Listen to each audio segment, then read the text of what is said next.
Okay, it's about 3 minutes after 1 o'clock Eastern Standard Time, so hopefully most people have logged in.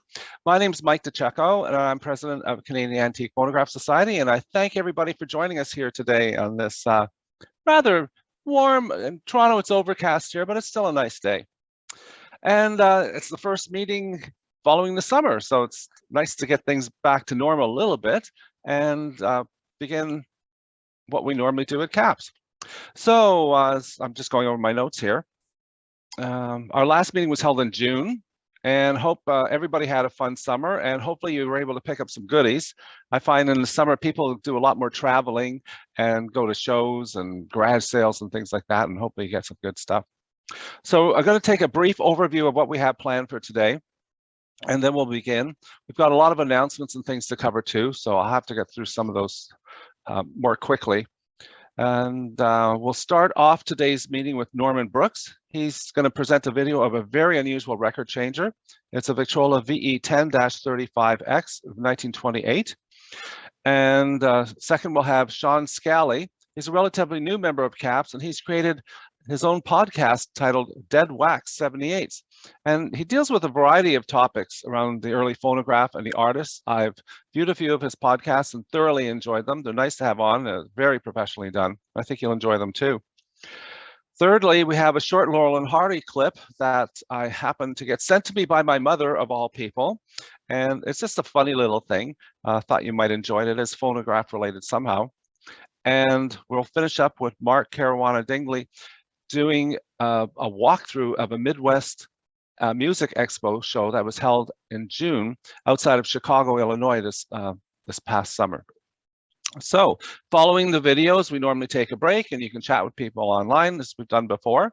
You're also able to send little chat notes to people by hitting the chat box. I'm on a Windows system and mine is in the bottom of the screen.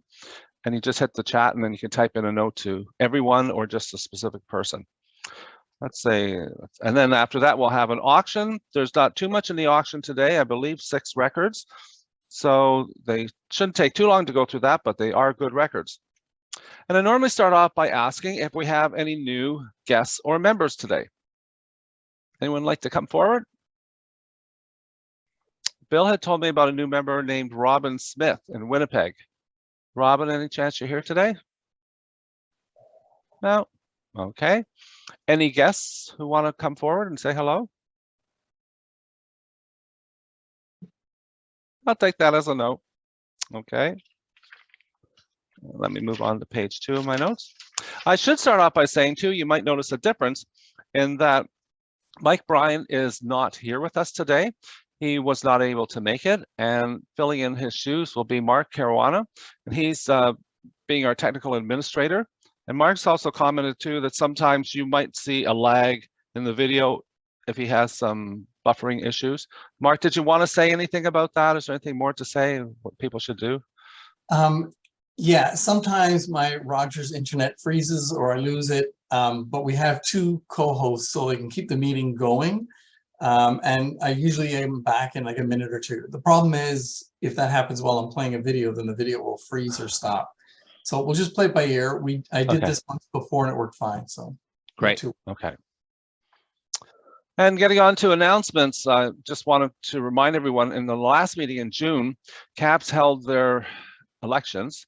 And we do that every 3 years for the positions. So thought I would just quickly run through the positions in case you missed it to know who's who. And everything will be posted in the Antique Phonograph News, called the APN, just so you know who's on the executive and people you can contact. So as Vice President, we have Brian Nix. As membership and treasurer, Bill Pratt. Program convener and editor of the Antique Phonograph News is Mark Caruana Dingley. The auction manager is Mike Bryan. President is myself, Mike DeCecco. Past president is Blaine McCutcheon. And I want to say special thanks to all these people for agreeing to fill the positions and help out and keeps CAPS alive. And as well, we have many other volunteer positions. And it's just everybody working together with the club. And even if you don't have an official title, just little contributions make a big difference for everybody. And Marcus, we're talking about contributions. You wanted to say something about articles? Yeah. The APN? Yeah, the new size of the APN, we run through quite a few articles in every issue. And for the past year and a half, I've actually had quite a few articles, which has been really nice. I've been able to sort of plan a few issues ahead, and this worked well. But this issue, when I was putting it together, I realized, wow, I'm really using up just about everything I have. So we're in a bit of a situation where we need more articles. So if you would like to write an article, we'd love to get it. It can be on anything. It could be on a machine you just got, or a trip you went on where you saw some phonographs, or all sorts of things that have to relate to our club, especially a favorite artist. Yeah, favorite artists, things like That's that. a good one. And for me, I know when I first started writing articles, I found it, I was worried about how I was wording things, and it was a bit of a problem. But we have editors who, like Arthur Zimmerman, who we give the article to, and he goes through and he kind of fixes it up and he makes suggestions. And in the end, it ends up looking really good. So you don't have to worry about, do I write well enough? It'll get cleaned up a bit and suggestions will be made and you'll have a chance to look at it. So it makes it quite easy. So anything anybody wants to write, we'd really appreciate. Awesome, great. Thank you. I've also been given a notice about an item that's for sale. If any of you recall Art Richardson, he was one of our past presidents and a member for a long, long time. He passed away several years ago. And I believe it's his wife has this in her house, in his wife or another relative. It's what's called an orchestrion. And orchestrions, from what I know of them, is they were made prior to jukeboxes. So this is probably from the teens or the 1920s, and they were mechanical contraptions. They're usually based on a player piano, but they'd have a little drum built into it, and they'd have a little horn, and some had accordions built in too, and all these different instruments playing at one time. They're quite collectible, amazing to watch, very rare, and also very big. So apparently they basically just want to have the unit get a good home.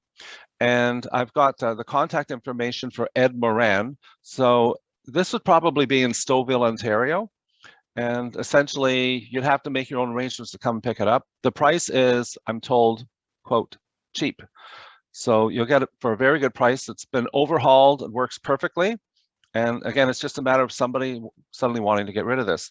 So if you are interested, you can contact Ed Moran. His number is 905-473-3452. Or you can email him. His address is cherryeggs, CHERRYEGGS @hotmail.com. Does anybody want any of this information repeated?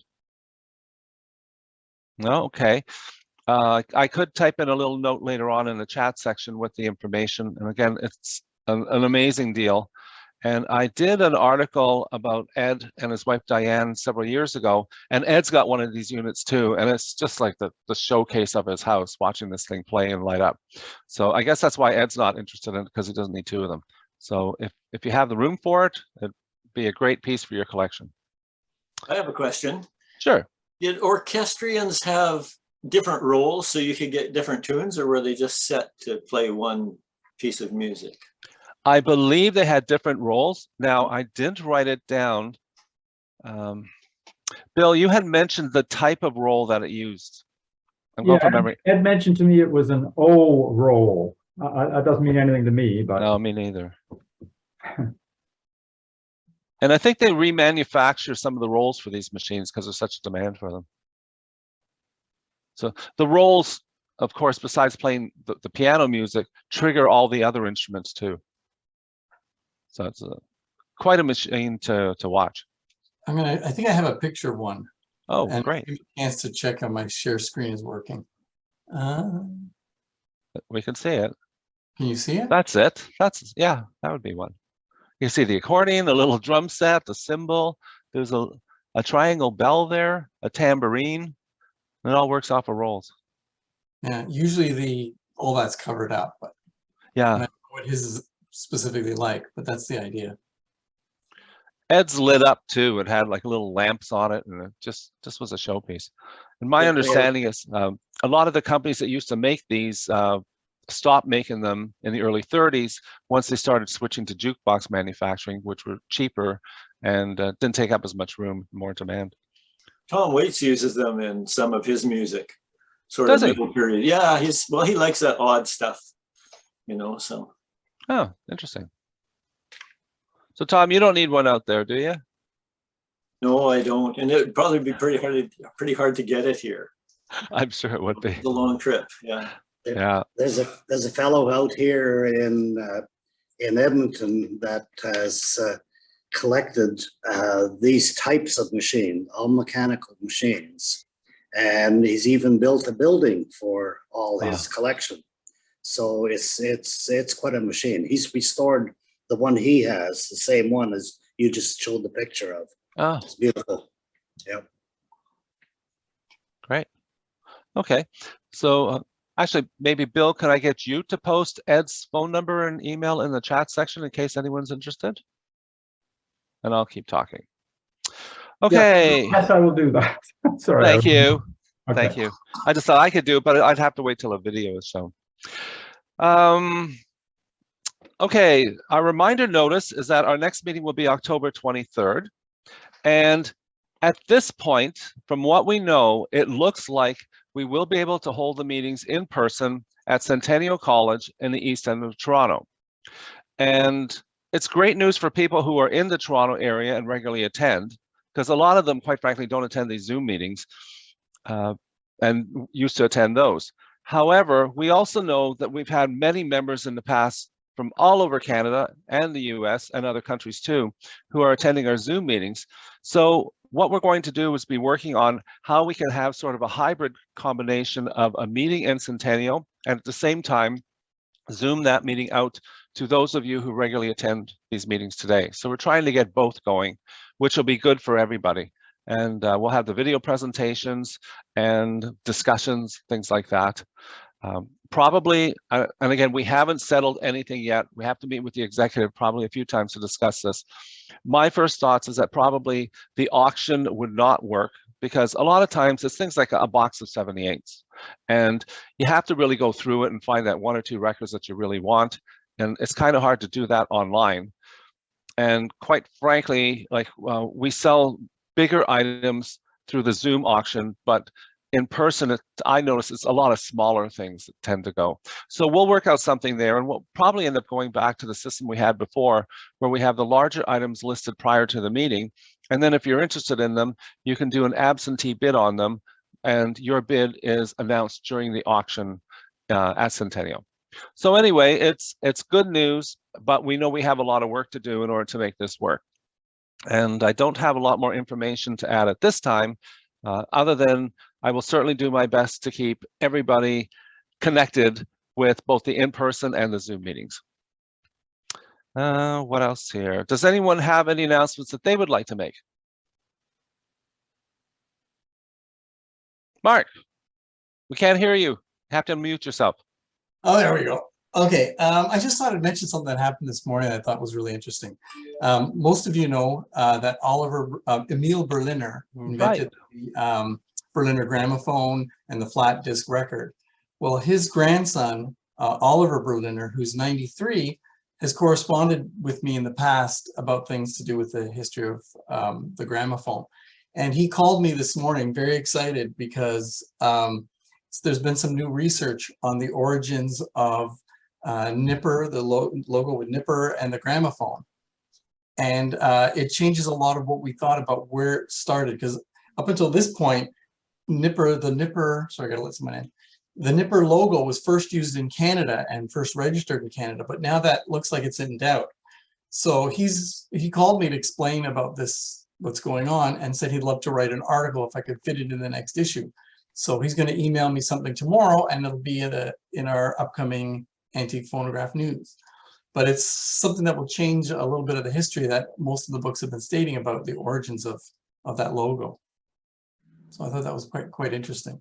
Interesting. And I understand it's going to be an exclusive article too, right? To CAPS? Yes, because Berliner has a history in Canada. Oliver was actually born here. And his grandfather moved his production up to Canada once he sold his patents and really founded the Canadian industry. So Oliver thinks of Canada, even though he's lived in the United States most of his life, he thinks of Canada as his home. So he offered us this first. So that'll be kind of nice. It'll be an exclusive. It's great. Hi, folks. Is that Good Richard? night. I Not too saw you bad. popped Yourself, up. my How are you friend? doing? Very Little good. late- Thank you for joining Little us. late, but better late than never. That's right. All right. We're at the announcement section. Is there anything you Okay. wanted to add? A certain 16 RPM record that you're still looking for? Yes, I'll make it very quick and brief. Yeah, I'm only looking for one now. I'm only looking for the 1958 Piano Concertos VXL 6 Vox 16 and 2/3 RPM album with the XL sheet that explains what's on the album. I sent a picture of it to Caps too to show you what it looks like. I think you saw it, right? Right. Okay, so that's it. That's the only one I have left. So I hope eventually I'll find it, but we'll see. I'm sure it's out there and it's just a matter of time. That's not. Okay. Thank you for joining us, Richard. You're very welcome, buddy. Anybody else like to make any announcements? No? Okay. If not, then I was going to carry on with Don Colvin. He's going to talk to us about a new position that we created over the summer. It's called Members Connection. And Don's been very instrumental with this. He's got a lot of fabulous ideas talking about some of the things that can happen with CAPS. So I invited Don to talk about the position today and just what he had in mind. So Don, how about we get you up? Okay, thank you. Thanks for joining us. No problem. This position actually took me a little while to say yes to because it's not very well defined, which is something that drives me crazy. It's like if you want to make me really mental, say, come sometime this afternoon. Like, that's not a time. 2:15 is a time. So the role is interesting, and I'm trying to define what it is, but basically, these clubs have a tendency to be dying out. As we lose members, they're not being replaced. Young people have no clue we exist or why we exist. And this has sort of been reasoned out as, well, that's just a natural progression, and YouTube has taken over, and we don't need the clubs because everything is on YouTube, which I totally disagree with. I don't think that's true at all. And I think there's very much a place for these clubs, and we can grow, and it can work. Take some effort, take some reinventing, which is why this role is so completely unrefined. And it's going to take a lot of feedback, hopefully from you, to give me some direction of where you think you should, I should be taking this. Just back to the idea that these clubs should not exist anymore because they're archaic. I am very interested in steam power and have been to 4 steam shows and still have one more to go to. And 2 clubs, absolutely identical clubs, started the same year, peaked at the same time. And one club now is 75% less attendance from pre-COVID to this first steam show. The other club, identical, is up 20%. So one club at the parade had 25 people. The other club had over 300. So the idea that these clubs are just naturally dying out isn't true. It's how you run them, what you do with them, how you present it, and they can work, and they are very valuable. So to that end, I've divided this really into 2 roles. One, which is what I can do and set up for the membership itself. So things like, would you like a Christmas party? You know, outside of our regular meetings, we could set something up, both virtually and in person. Do you want more field trips? I did the one out to Hank's place, and it was amazing. What a fabulous day. It was a really great thing to do if you're interested. There's lots more field trips we can do. Hard for the people who are not in Toronto. Sorry about that. But, you know, certainly for us who are in distance. Workshops is another thing. Would you be interested in having a workshop with someone?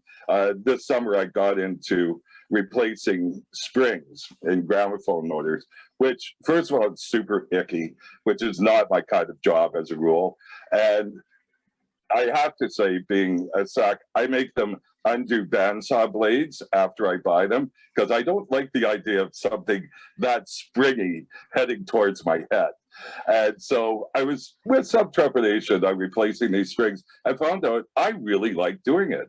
After I did the first one, I was like looking around for more springs to do because it was super fun. So we could do some workshops together. Another idea is to have a music night, just something casual. One of the members I was talking to was saying he would really like an Elvis electric recording presentation. And we could do that over an evening, make it super casual. Just somebody who has a ton of Elvis could play Elvis songs for a couple of hours. You can do something else while listening, and use it as a radio-like format. Another thing is get to know you emails. Now, this sounds sort of stalkerish and creepy, but it really is effective. And it happens in a lot of clubs just generically, but you can also organize it. So if you wanted to, you could say, yes, I'm interested, and I would connect you with another member that you may or may not know, and just email back and forth, get to know somebody else. An example of this, if I can use you, Tom, as the example, after Tom did the presentation on bamboo needles, that was like so up my alley. I had bamboo and I was in my shop 10 minutes after the CAPS meeting had closed, starting to make needles, and I had questions. So I contacted Tom, and it turns out that we have a ton more in common than just phonographs. And I really got to know him a bit and consider him a friend now. If he ever comes to Toronto, he has a standing dinner invitation here. And so it does work, and it's a nice way to get to know the other members in the club. But once again, let me know if that's something you're interested in. I'll set it up. The club itself and how we present ourselves to the rest of the world is the other part of this, which would be things like MZ Medium, which is Zoomer Radio. Moses Steimer has it, and they have a museum of television, which sounds like a really good stepping off point for us, because if he has televisions, then he has radios, which is once again a great connection for us. And that way we're getting radio time. Any association with Moses Steimer is going to be very good for you. And so that's a possibility. Movies use gramophones and phonographs and radios all the time. I would like us, as they're doing in Britain, to have more of a presence in that, where we have a line that a movie company could call up. And I work in the business a bit, and a lot of us really do want these things to be correct. And if we had a line where a prop company could call up and say, okay, this takes place in 1924, what would have been the machines that they had? And that sort of thing, which is, once again, great publicity for us. Going into high schools and doing a demonstration would be an excellent thing to do, and that can be across the country.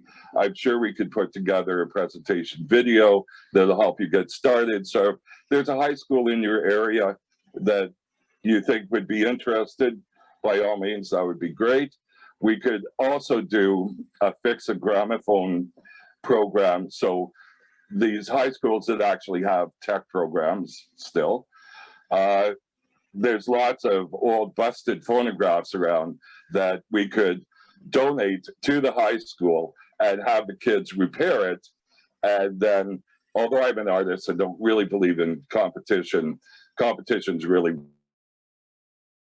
work well. And so we could actually have a competition at the end of 6 months or the end of their term or the end of the school year, bring all these gramophones back in and see which kids did the best job of them and evaluate them from sound and all that sort of thing. Great for the kids, great publicity for us.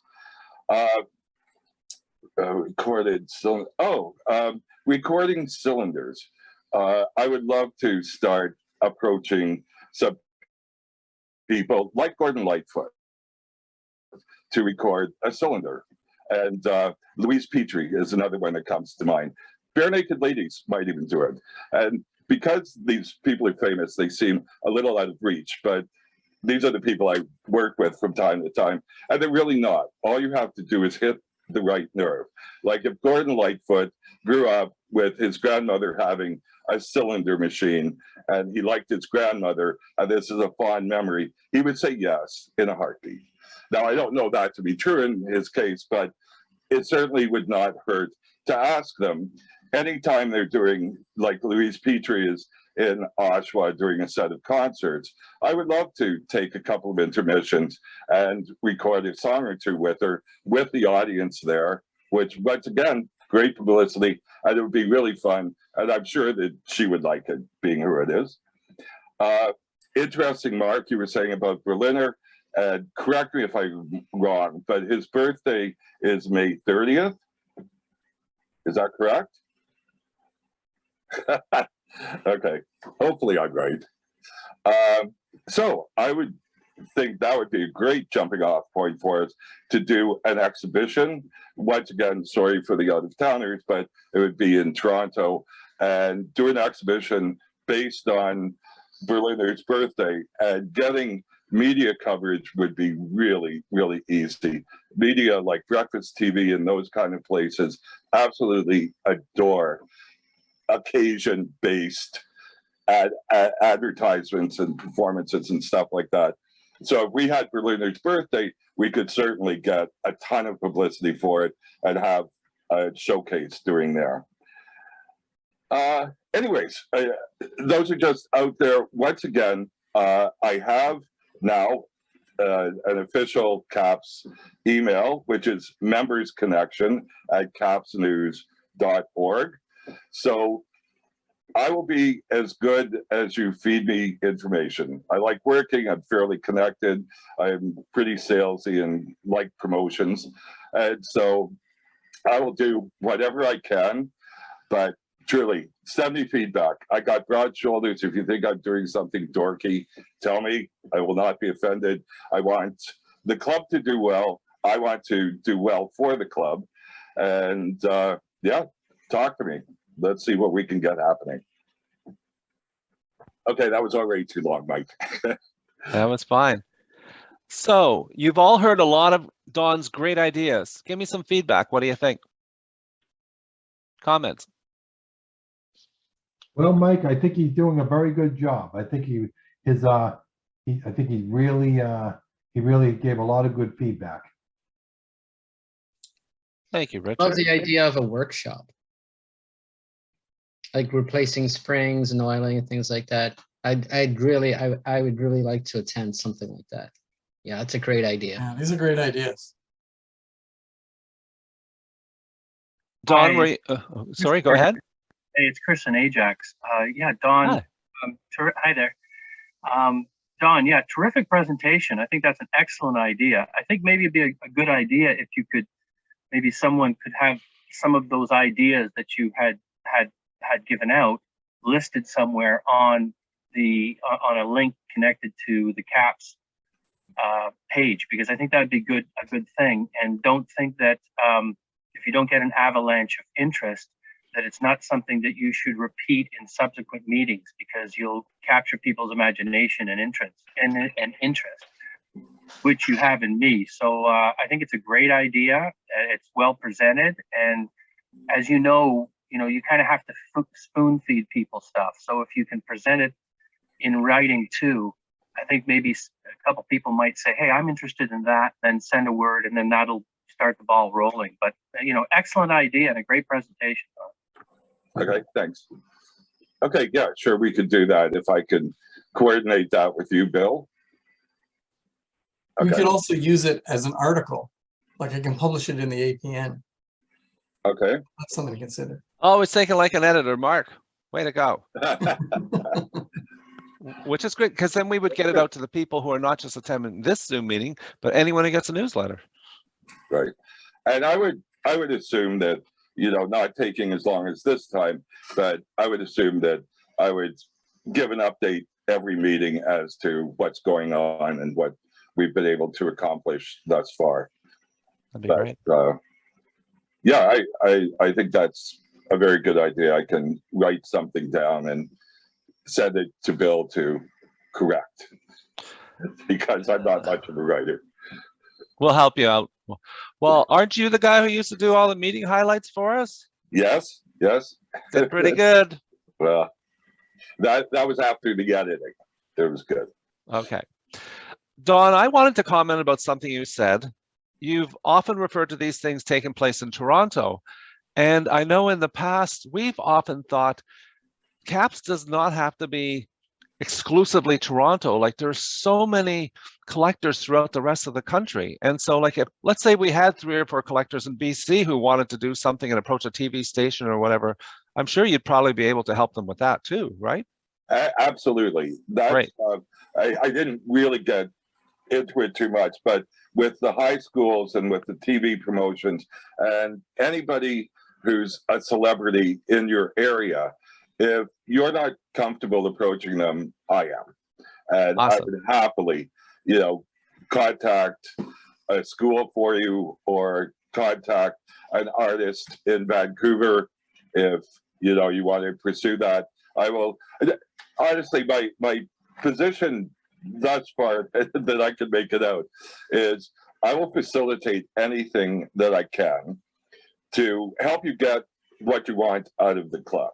So like the workshops, I think that's a great idea too. I would definitely do every single workshop because awesome. It's fun, you know, and that would be a great way to spend a few hours. So yeah, it's not exclusively Toronto. Obviously, some things are because that's like the field trips, that's where we are. But anything else and the promotional stuff, if you let me know the local TV station you want to contact, like I say, if you want to contact with me, I will help you out. If you want me to contact and make an introduction, I will do that. Whatever it takes that will make it work, I'm happy to do. Great, thank you. And I was thinking like with the workshops, it's great for those who attend it, but maybe we can do a video of it too, and then have it available for the rest of the members to see who weren't necessarily able to attend wherever it was held. So absolutely. We still keep everyone involved. Absolutely. I think that we have well learned from the force of COVID that everything needs to be videoed. It has to be good quality video, and it needs to go on our YouTube channel. Right. It's just the way of the world now. Yes. Awesome. Any other comments from anyone? Feedback? Wow. Dawn, you've got fabulous ideas, and I'm hoping we can make them work. So this is the first start. And thank you for taking this on. Yeah, I hope so too. Like I say, it's bothered me for a while that people are just laying back and saying, well, these groups just naturally die out. Because I don't believe it. And I certainly don't believe everything is on YouTube. And so there's very much a reason for these clubs to exist, to grow, and to flourish the way that we did. It's just, there's things that we have to do to realign ourselves with the modern world and people who are out there and young people. But it's not, as I said with the STEAM show, one is going to die within the next few years. The other one is booming. Yeah. So how you do it is a big component on what happens. Sounds like it, yeah. Okay. So if no one else would like to give any further feedback, I'm going to thank Dawn and we'll move on. Okay. Thanks again, Dawn. We'll be in touch. Now I was going to move on to our presentations, and always the same reminder that we have these videos posted on our YouTube channel. And so we invite you to look at them there if you want to see them more than once. What else have I got now? One other thing I like to mention too is that we do have a classified section on the CAPS website. So if you do have something that you want to sell, it's a great place to put it. I've used it myself and sold several items. And the interesting thing is it's available to club members. However, everybody can see them. So the public sees them too, which actually, like the few of the things I sold were to non-CAPS members. So it was just a great way to advertise them. So we're going to start off our video presentation today with a nice video that Norman Brooks put together for us.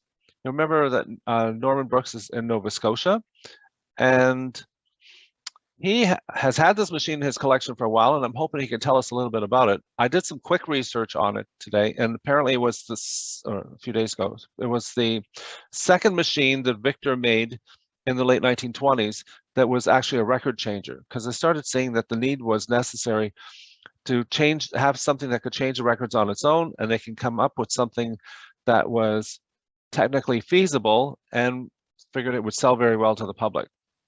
I mentioned that it retailed for $365 US, which today is like $5,500. So this was a premium top of the line machine when it came out, and there were not a lot of them made, and not a lot of them survived. So Norman's fortunate to have one in his collection. And Norman, are you here with us today? I didn't see you offhand. Could you unmute yourself and say hello? Maybe do an introduction? Yes, I'm here. Hi. Thanks for joining us. And I'll let you talk about your wonderful machine. Well, not too much more to say. Hopefully the video will explain sort of the workings of the machine. The machine, as you'll see in the video, came from Hartney in Montreal. And apparently the machine was owned by some industrialist in Montreal. I don't have the name, but he apparently owned a manufacturing industry, I believe the garment industry possibly. And the machine came from that family. And I purchased it here locally from a distant relative of this family, and they had it all that time. Wow. So it is quite enjoyable. You will notice in the video at one point I talk about how the machine flings the records off the turntable, and that the turntable is rubberized and it's supposed to be somewhat sticky. I did clean the turntable since I've done the video, and actually it now works much better. It sends the records off with much more authority and much more of a clunk when it hits the side of the cabinet. So it's working much better now from that point of view. The other thing is you'll hear a snippet, I think, of John McCormick at the end. That recording is from about 1930, so a couple of years after this machine made its debut.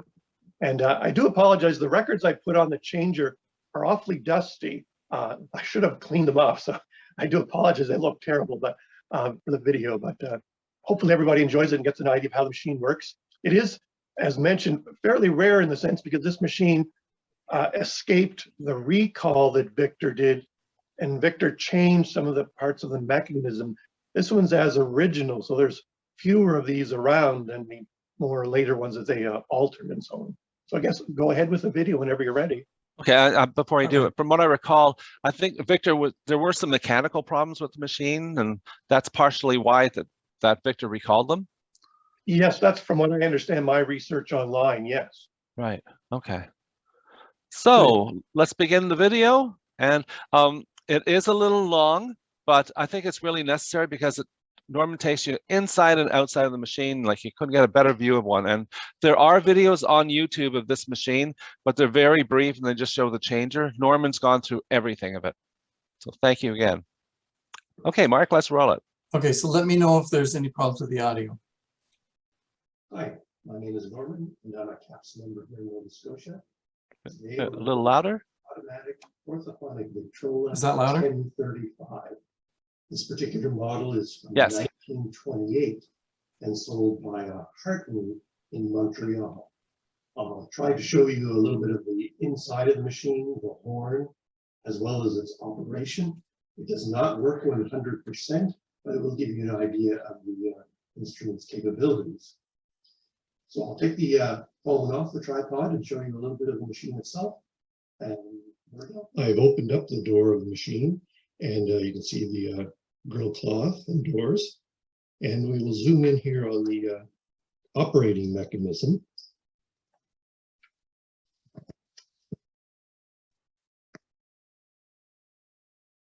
This particular model of the 1035 is the original version. Apparently, Victor did have a number of problems with the early mechanism, so a number of the machines were recalled and changed. This particular machine is as original. From what I understand, the way you can determine that is this particular machine has the option to run the machine as an automatic Victrola or simply as a regular Victrola without the changer mechanism. We also have a repeat option here, and apparently you can repeat one record and then it will just continue then changing records, or it can repeat up to an infinite number of times. We also have a stop mechanism if you want to stop your machine. And this is the start and reject button here. So we'll have a look at the inside of the cabinet here in just a moment. Here we have the inside of the machine. You can see the record changing mechanism. I removed the reproducer there just so you can see the little button on the bottom here. That's what will stop the machine at the end of each cycle. As the reproducer lowers, it hits that little button and pushes it down. That was one of the changes they also made on the other versions of this machine. They removed this option. The turntable is sort of a rubber material. This one has, of course, hardened over the years. It is supposed to be sticky in a sense because that's what is used to fling the record off to the cabinet here. Also, this little button you'll notice here, that will lift up during the cycle, lift the record, and then the turntable flings the record off to the side. So that's how it works. Over here, you will notice the record compartment. And if I can zoom in a little bit on the little posts here, you can see quite a bit of damage to the posts, indicating how the records are flung off here and they chew away the rubber on the posts. Here we have a label on the machine indicating an automatic 1035, 1928. This particular one is serial number 696 with the little C, which generally seems to indicate that it's a Canadian machine. And hence, of course, you see Victrola Talking Machine Company of Canada Limited in Montreal. This machine was sold by Hartney Company in Montreal, considered Canada's greatest Victrola dealers. A nice little record brush there. And if you'll notice here on the actual label on the lid, they later changed their name to Hartney Company Montreal, Canada's greatest radio and Victrola dealers, as times were changing.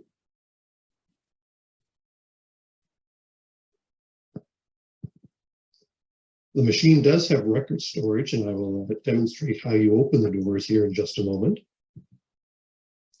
You'll notice on this machine there are hidden, two hidden record storage sections, one on the right and the left. In order to open the little doors, you have to look inside the cabinet here. And we have a little lever here, which will open the left side cabinet. We just push that down. And over here in the darkness is the other lever. And just click that. And the door is open.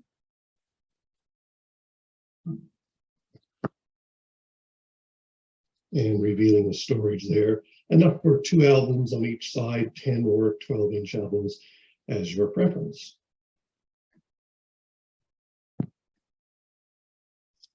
Here we see the back of the machine with a nice little decorative vents to control any heat that might be generated by the motor.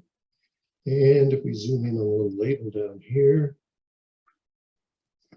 you will note, in case anyone was confused, that this instrument will only operate on alternating current back in the days when we still had direct current available in some locales.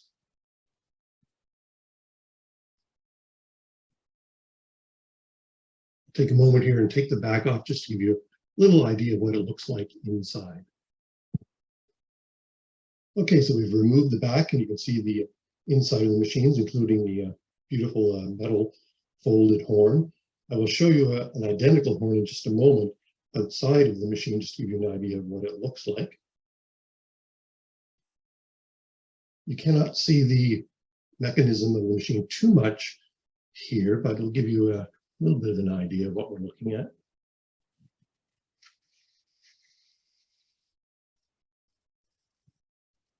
There's the motor. And just a little glimpse of the inside workings. There's the conduit for the tone arm and all the sound.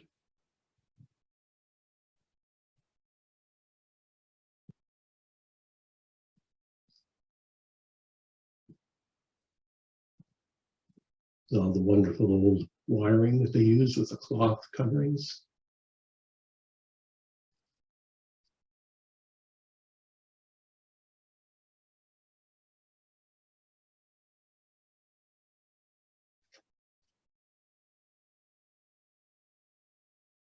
This is the back. And of course, if anyone was ever confused when you put the panel back on, they did mark it here as inside, just to remind you which way it goes on the machine. So here we have the horn that's inside this machine. This particular horn came out of an orthophonic Victrola number 530 from about 1928, 1929. So basically the same period as the automatic Victrola 1035. However, where the automatic was over $400 odd in Canada, the little orthophonic 530 was only $135. Not a huge difference perhaps, but the same size horn, same sound ultimately. Okay, we're now going to try to demonstrate the automatic nature of this instrument. And again, I cannot promise it will work 100%, but it will give you an idea. I have plugged the machine in, and you'll notice we have a nice light here in the cabinet for you to make sure you've got the right needle in and the records are on correctly. I've also just switched out the reproducer, you might have noticed, only because this one sounds a little better, and when I demonstrate the sound, I will use this one. So let's put a few records on. I'll only do about 3 just so it doesn't take so long. We're going to put on a 10-inch first. So we'll lay that in the hopper here. And how about a 10-inch? One of the interesting things about this machine is one of the very few that will intermix 10 and 12-inch records in basically any order.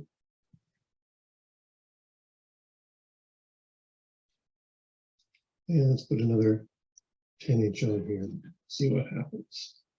I've only tried maybe 4 or 5 records in the hopper. I'm not exactly sure ultimately how many you could put on the machine. I only sort of go by the little knob here and try not to go too much higher than that.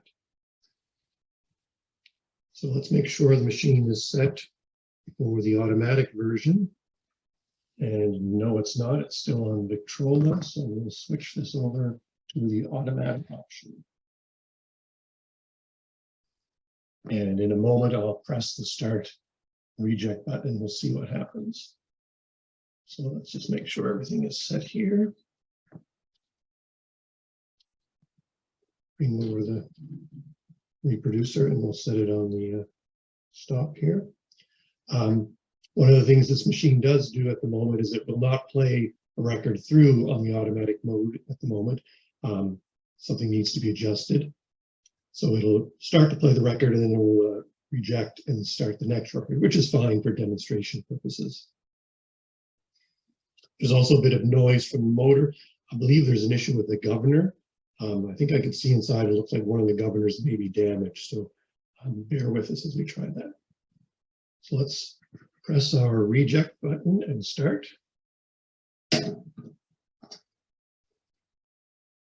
Let's see what, okay, so it's raising the ring.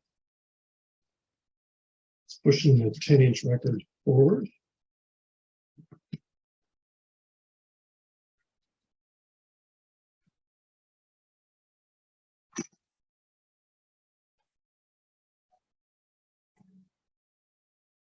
Close it off.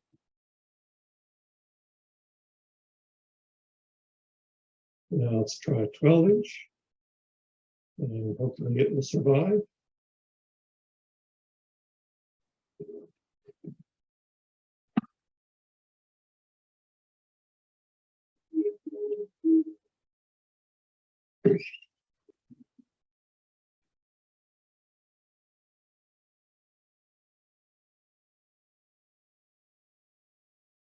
Nearly had a smashed record there.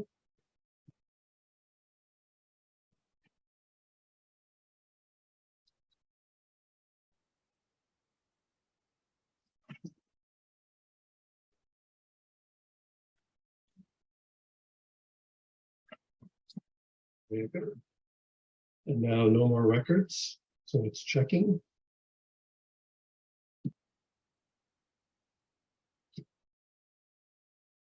Finding none.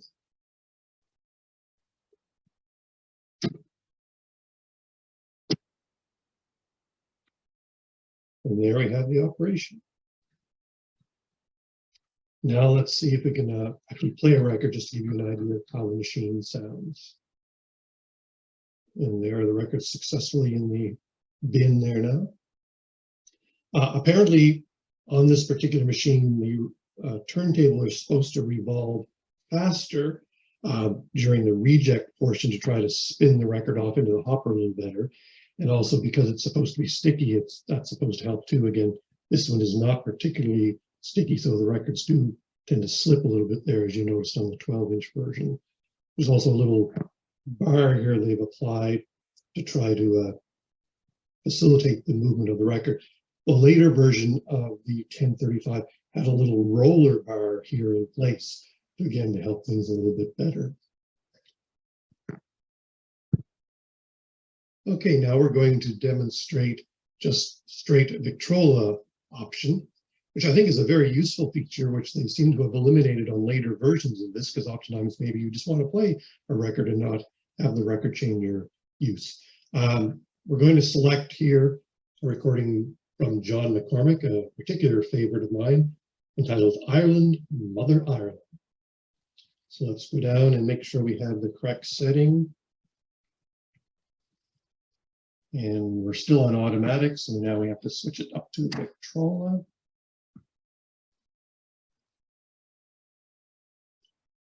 And our reproducer is all set. So we will select the start button.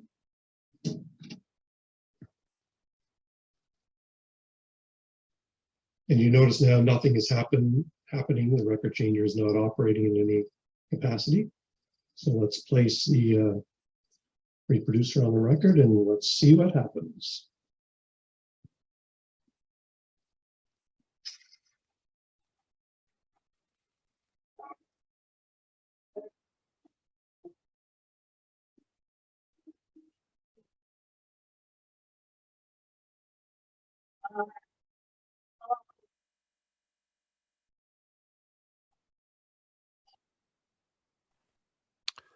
Mark, we can't hear the sound. Is there something you can do to pump it up?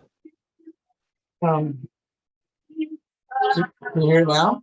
It's better for a moment.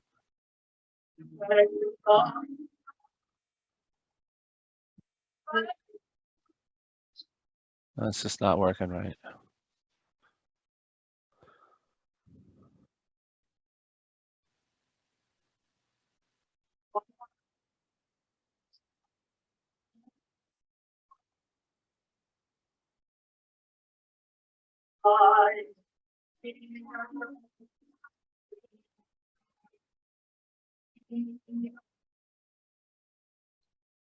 And the record still stops automatically, which is very useful.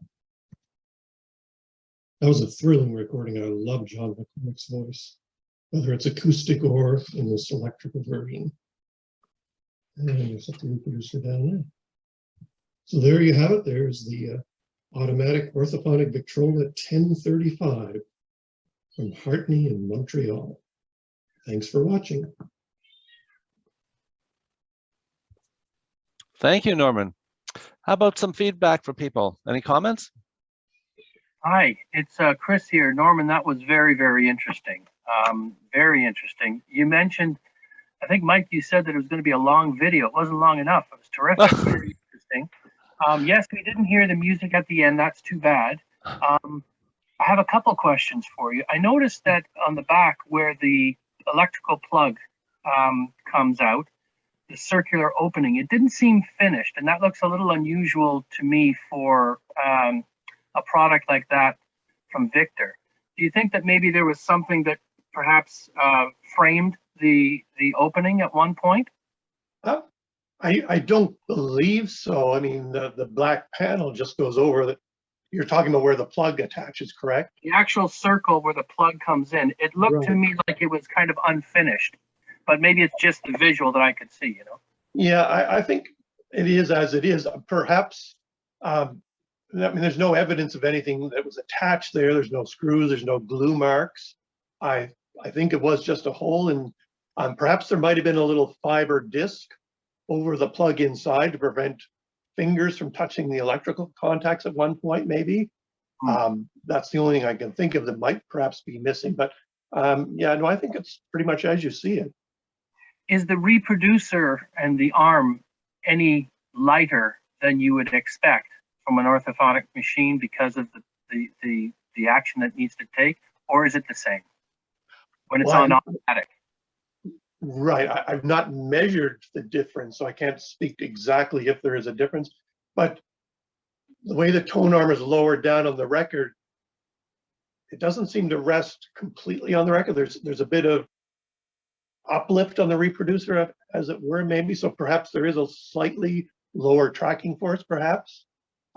That's something I will, now that you've mentioned it, I'll try that on a regular orthophonic, and this one, put it on a scale and sort of see maybe there is a difference in the weight. There could be, perhaps it's because of the medium, but it sounded like a very quiet mechanism. How does it sound when you're there? Is it a noisy thing, or is it a kind of appropriately? It is. It's actually very quiet. Yes, you didn't hear a few of the little clicks and clunks or the record when it's flung off. But no, yes, I do find the record's the mechanism is very quiet, surprisingly. The machine runs very smoothly and quietly. You really know nothing is going on. And I say the records do come off much quicker now that I softened the rubber a little bit, as it were. Yeah, and I guess obviously because it's an orthophonic, the sound is really lovely, isn't it? It's quite. It is good sound. Yeah, unfortunately you couldn't hear John McCormick's voice there, but to me it is quite thrilling, as most of you are aware, with your orthophonic sound. And those reproducers haven't been repaired in any way; they're just as found. Yeah. But no, I've never had an orthophonic myself. I've had a number of Victors and gramophones and portable, the HMV 501s and things. I've never been lucky enough to get one, but I do know that the sound is terrific. Very interesting presentation. Thank you for that. Well, thank you. Thank you. And for what it's worth, I just looked at the back of my 1926 Credenza, which has an electric motor, and where the plug goes in, it looks exactly the same as the one on the video. Well, good to know. Yeah. Any other comments? Yeah, that was a great presentation. It's interesting. Over the last month or so, I've been researching record changers, and particularly the Victor ones, having lived through the 80s, where I have LPs that no hand has ever touched them. And going into these Victor changers, which is, some of them were comparable to taking a baseball bat and whacking the record over to the other side of the machine. It really is amazing. That was great to see. This is not a record changer question, but something that I'm hitting now.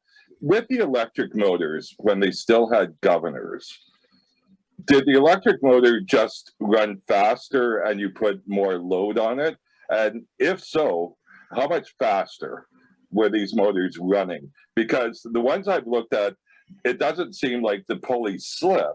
So the motor must be just taking more load as it goes through, in which case you're heating up the motor against your better judgment. Anyways, if you know that, that would be great. Yeah, perhaps there's some others in the club that know a little bit more about the operation of the electrical motor.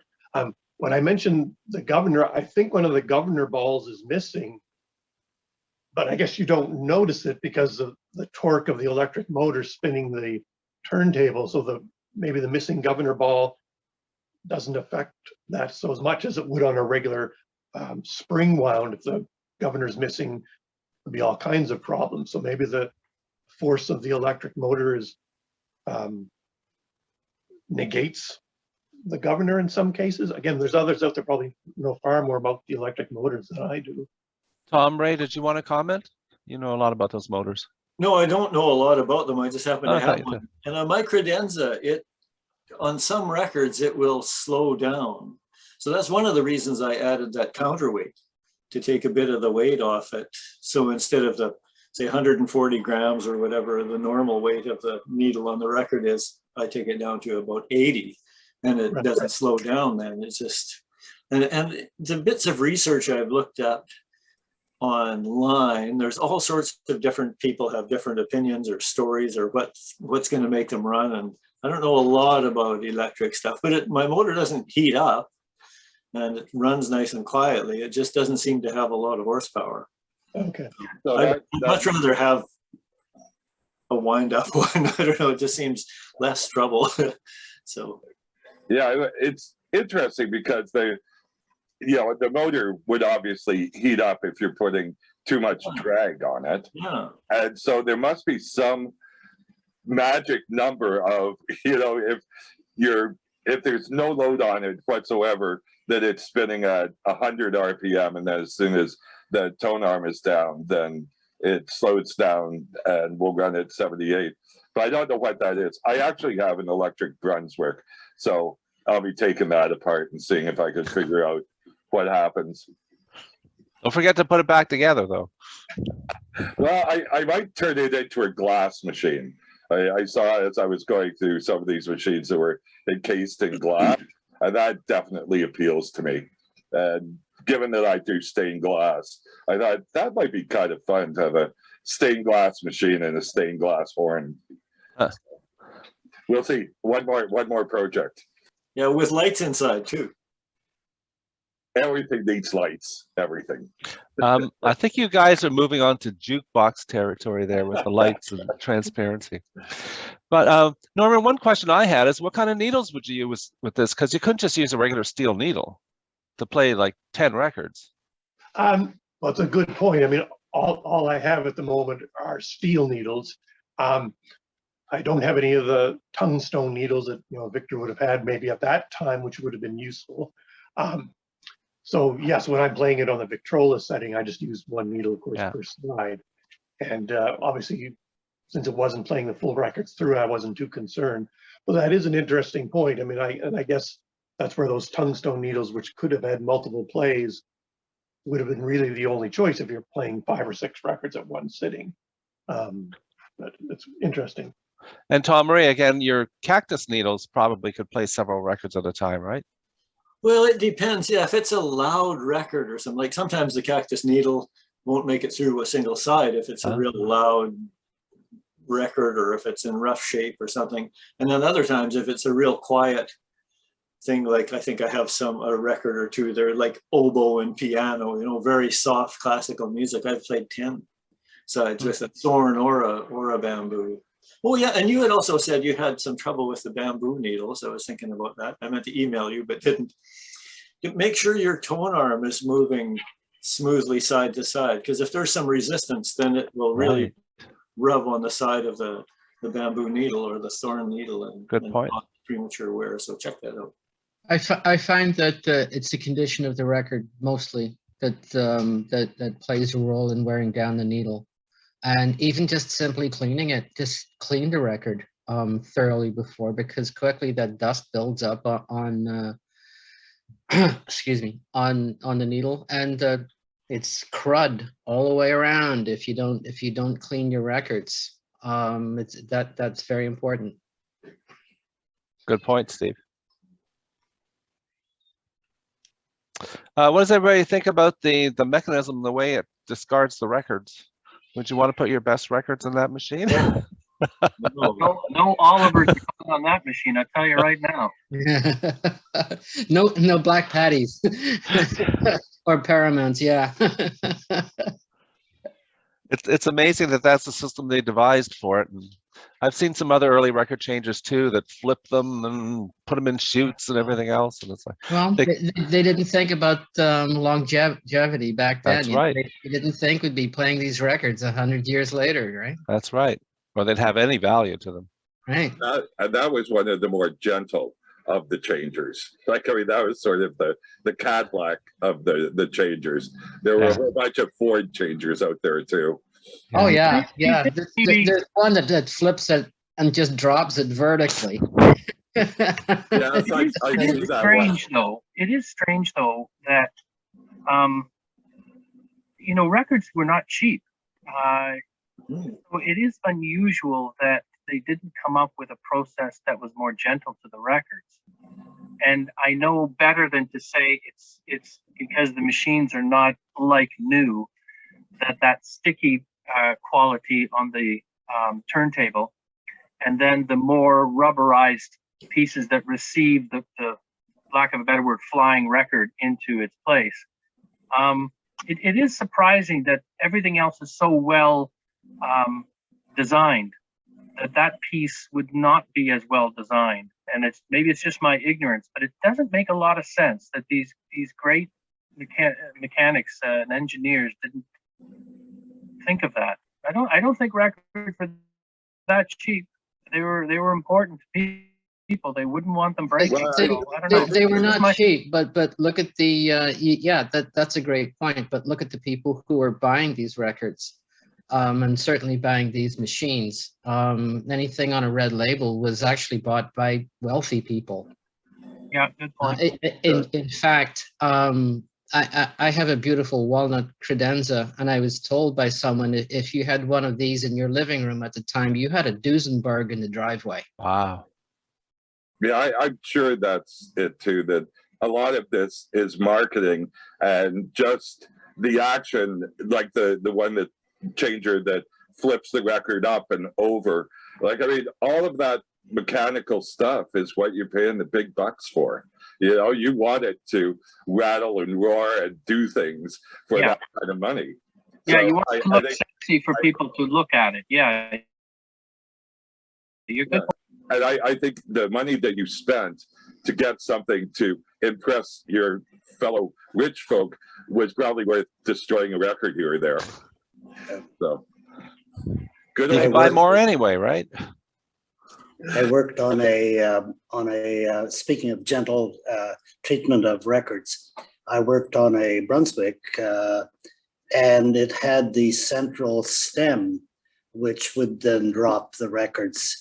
But as soon as it would have more than 2 records down on the turntable, it would just kill it. It would slow right down. So, and it also would make the hole in the center of the record. It would wear that out pretty quick. Yeah. As we've seen on a lot of used records. Yeah. Yeah. Anyway, okay. If there's no further comments, I just wanted to thank Norman again for the video. I found it so interesting. And again, there are other examples of it on YouTube, but I think Norman's is the best because he takes you inside and out of the machine. And even just seeing the horn is just fabulous with the amount of technology that went into that. And it's unfortunate that we couldn't hear the record that well because of the technical problems, but give you an idea of just a level of advancement that Victor had reached by the late 20s. So Norman, thank you very much for putting together that video, and hopefully you'll be able to get that one little glitch cured on it and have it working perfect. There certainly aren't many of those machines around. Okay, take care. So thank you again. Thank you. So if there's no further comments, we're going to move on now. And next I have Sean Scally. And as I've said before, he's created a podcast titled Dead Wax 78s, dealing with a variety of topics around early phonograph reproduction and artists. And I found them very professionally done. And even though I knew, say, things about Vernon Dalhart, it was interesting to learn a few more things about Vernon Dalhart. And he plays records, and that just talks about how things came about. So Sean, can I get you to introduce yourself and tell us a bit about your podcast site?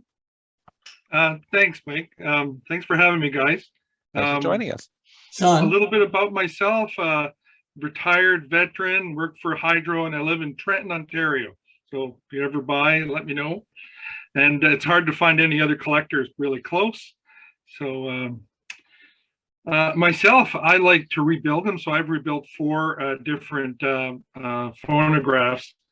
But what I've kept for myself was I have a Maritone, which is hard to tell what it is. I think it's one of those Frankensteinophones, because it has a Oratone reproducer and a lot of different parts. But the other 2 that I use, I like to work with and use are a Pathé. I think it's an 11, Pathé 11, and hard to find records, but I do have some records for it. It also has an adapter to play normal 78s, lateral cut 78s too, so it's really nice. But probably the pride of my collection is the Edison C250 Chippendale. It's absolutely beautiful. And to my surprise, when I finally got it home after it being in an older home for years and years, the tone arm wouldn't actually move all the way over. So I reached down in the cubby hole, and if lo and behold, I found in the original package another reproducer mounted in the wooden frame and the original cardboard box, brand new, along with the original ignition battery. So the Canadian carbon ignition battery, and big, long, tall one. So yeah, you never know what's hidden in behind in the cabinet. So yeah, it's good to check. What I usually do is I'm a filmmaker, and I do a lot of documentary films, mostly historical stuff. And I do some commercial work to actually pay to do the history stuff, because nobody wants to pay to do the history documentaries. So I create a war chest with the other one. And so doing the films on history, and I like to collect like the gramophones and records, but I also repair and collect 16mm films. And so yeah, so it's a never-ending, flow of money into my, what I call my little mental illnesses, right? So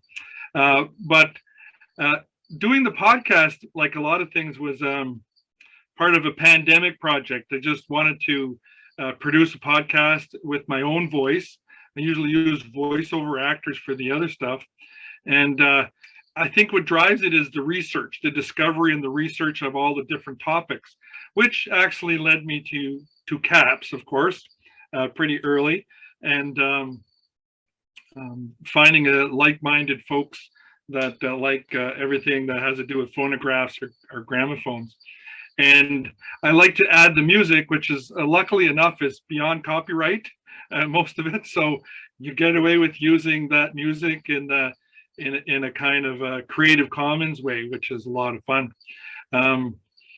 But I like to revisit different old-timey music, like I call it, like the Vernon Dalharts and stuff, and some of the Appalachian music, which is really good if you can find it, right? So some of the music I use comes from my collection, and some of the music I use comes from other collections or collectors or other recordings.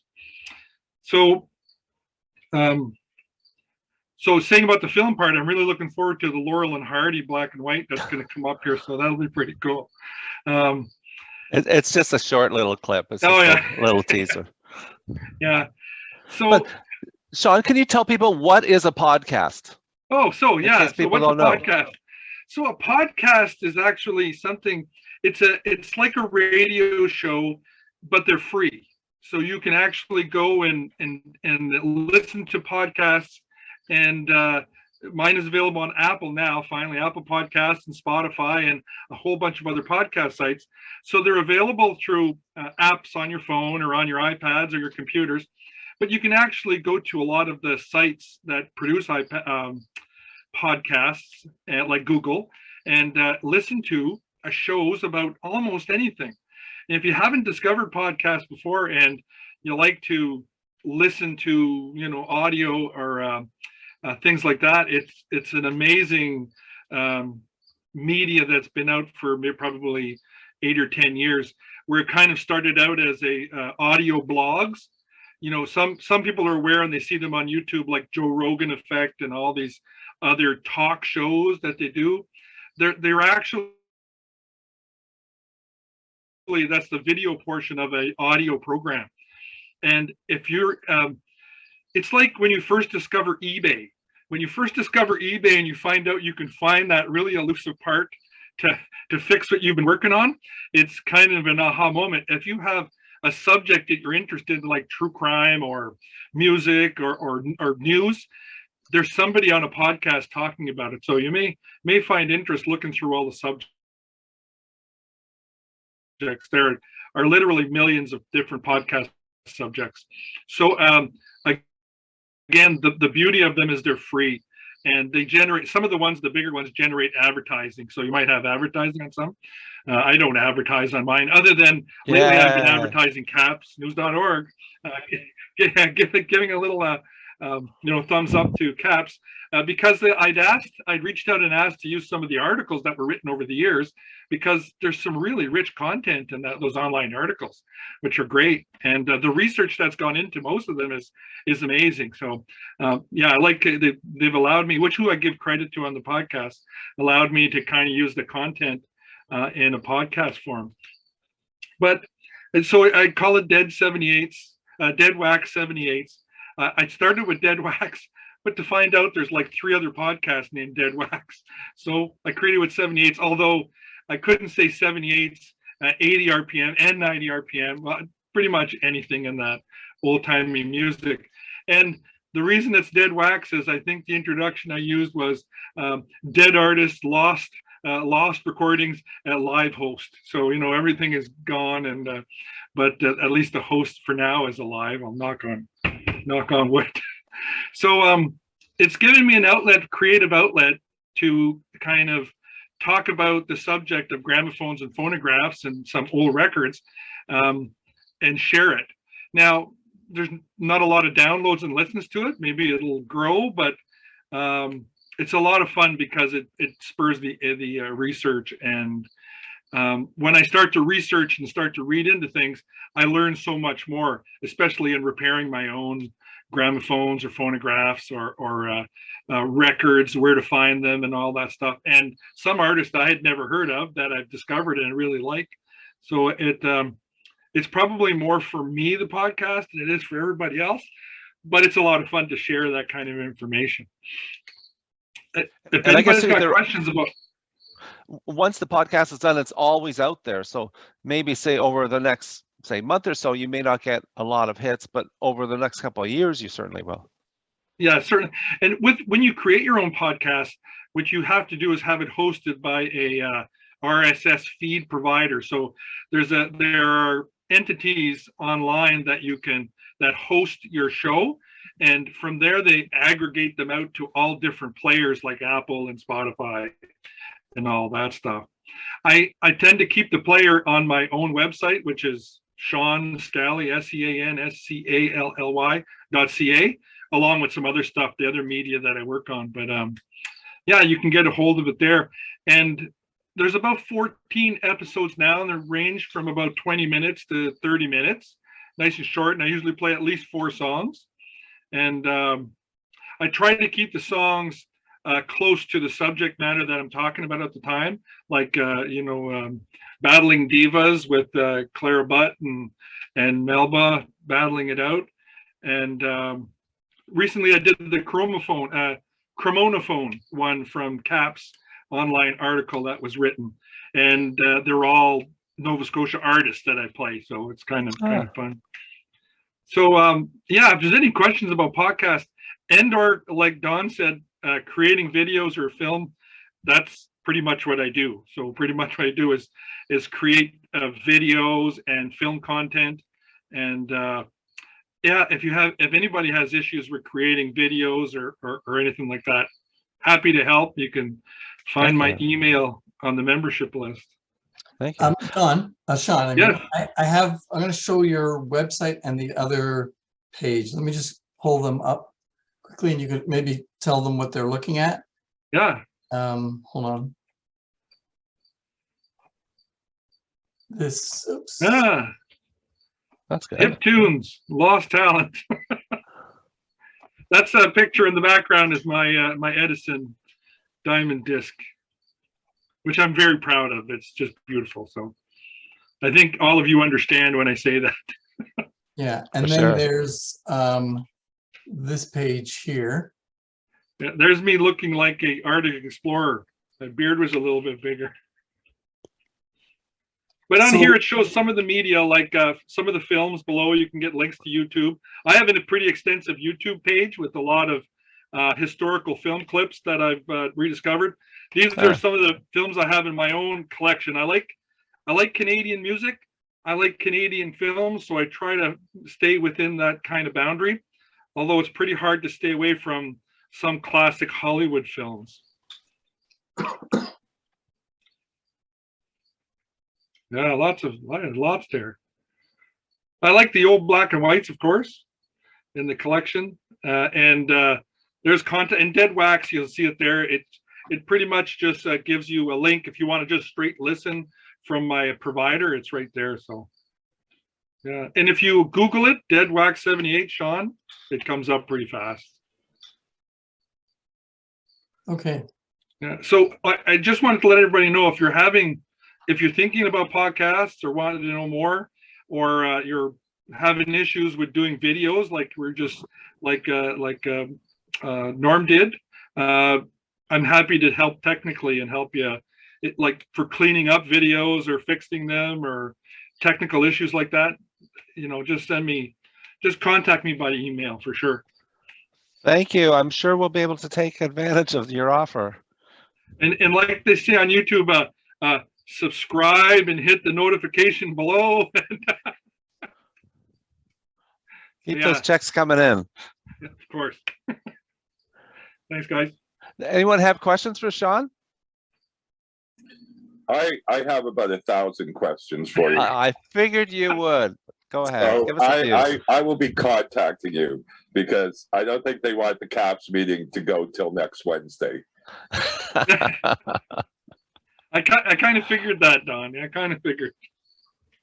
I like your comment, Sean, about doing it and thinking you might be just doing it for yourself. I think probably a lot of people on this call do a lot of that for themselves too, and are really happy when other people are as interested. So keep on keeping on, I say. Yeah, I found that if I stop thinking about trying to make money with it, I have a lot more fun doing it. That's great. And I believe you mentioned you're working on a film about Berliner.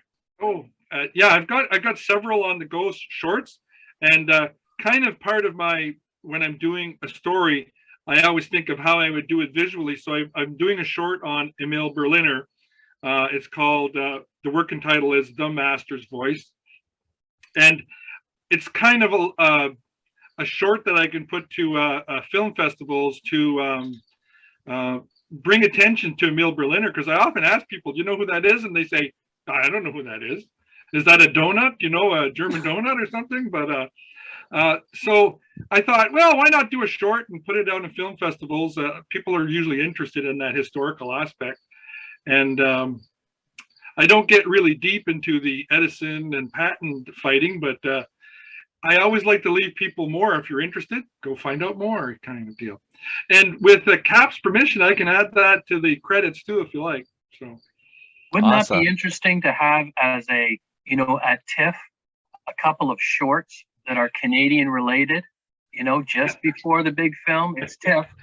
It's a great thing. You should pitch that, my friend. I wish, but I'm probably not as connected as Don. Well, you know what? Let's work on that together. I'm already thinking we have to have that on May 30th for our Berliner conference presentation. But yeah, you know what? Let's call Tiff up and see how that works. When I get the rough version up, like pretty close to finish, I'll send the link to Bill probably. And so you can all have a look at it and we can correct any glaring errors I have. I'm sure something's going to happen with Nipper, but hey, you know what I mean? It's going to be after the fact. Great. Sean, I'm hoping to in the future, maybe we can show some of your films at some of our meetings. Yeah, they're everything I make is available on YouTube. So, and that's the reason I make them, and Right. The historical stuff. So if a lot of it's centered around the Quinte area historical stories, but Marmara and these local areas I've done. I try to spend that time doing histories of that aren't told. You know, we're getting remakes of everything nowadays, but it's nice to hear about, you know, things that are that happened in smaller towns. I think they're just as important. So Yeah. Excellent. Hollywood doesn't care, but I do. Yeah. Great. Any other comments, feedback? How do you find your stuff on YouTube? I've become an expert at scouring the internet for just about everything. So, especially when you're doing films, you've got to find a lot of visual content. And I have some hooks into some old archive of films, and for doing that research. So yeah, if you're looking for something in particular, I'm usually pretty good at finding it, or I know somebody that can find it. How would I find you on YouTube, all your videos? If you go to my website, there's a link right there to my YouTube page. And what I've been doing, I've been actually transferring some of these to YouTube. There are still image with the podcast for Dead Wax. And the other thing that I do on the side is I digitize old film, 8mm, Super 8, 16mm, you name it, old media. I digitize it for people, but I'm also looking for things that were filmed back in the 20s. And is anybody from the Muskoka region in the group? What's Muskoka, Sean? Muskoka, I'm saying in that area, Aurelia, Parry Sound. Northern Ontario. Northern so maybe Ontario. not quite north, but north of Toronto. So what I did found is here's an example, is I digitized some old 1927 16mm film, and it showed an airplane taking off a lake on skis in the winter, and he flew around and he landed and the pilot got out, you know, the open cockpit with the big fur coat and everything. And so I digitized it for the person, and I took that small clip and I said, they might like this in Muskoka, because I know I checked the plane's designation and it was called Miss Muskoka, and it had the owner at that time. And I sent it to the Muskoka Heritage. And about a week later, I heard from a fellow, it was about 84, and he wanted me to phone him. And it turns out that's his father. And he knew about the plane, but he'd never believed there'd be footage of it. And this was somebody's home movie, right? So, yeah. And so for him, he got to see his father flying the plane before it was painted again. And it's probably this only footage of this type of aircraft on skis too. So people didn't really know what they were filming back in the 20s, 30s, 40s, 50s, you know, they're kids. They were filming a lot of interesting historical facts. And if you go to my YouTube page, I've got a film called What I Learned from 8mm. It kind of talks about my philosophy of rescuing old film. So awesome. This is Larry from Sarnia. Have you ever heard of the Internet Archives or the Prillinger films? Oh yes, I go there quite often. There's actually another part of that which is just silent movies. That's really good. Well, Prillinger is tied in with Internet Archives, and they got a lot of early films and everything you could think of. Yeah. They've got a great collection. Yeah, the Prillinger collection is really good. And the beauty is too, the American, the government archives, anything that was made for the government in the US is free to use for anybody. Yeah, and they've been Paid for by the people. downloading an awful lot of stuff. They still are. So there's always new stuff added. Larry, what's the name of that archive again? Sorry. Internet Archives or Prillinger. Prillinger is in Internet Archives, but it's a separate one. Internet Archives. I'll put a link in the chat here for you. Thank you. I'm gonna show your web page. I got it cute. Sorry, your YouTube page here. Yeah, I'm on that an awful lot. Internet Archives. I get an email every day. Often. Oh, hold on. It's not working. They're always adding stuff. Yeah. There's a lot of Laurel and Hardy stuff there. Yep. Do they have that? Did they have that film where they broke the records outside the record shop, or is that just a single photograph shot? Oh, I don't know. I can answer that one. We used that film a couple of years ago at a CAPS meeting. Something about liberty was in the title. But oh yeah, they broke all the records and knocked the gramophones over, and then they end up climbing up a skyscraper that was being built. My favorite clip, and I used it in the film, is when they tried to. They had a second Nipper, and Nipper goes nuts on the film, and he starts biting the horn off a gramophone. I don't know if you've seen that piece of film, but it's quite funny. So yeah. Here's your YouTube page. Yeah, there we go.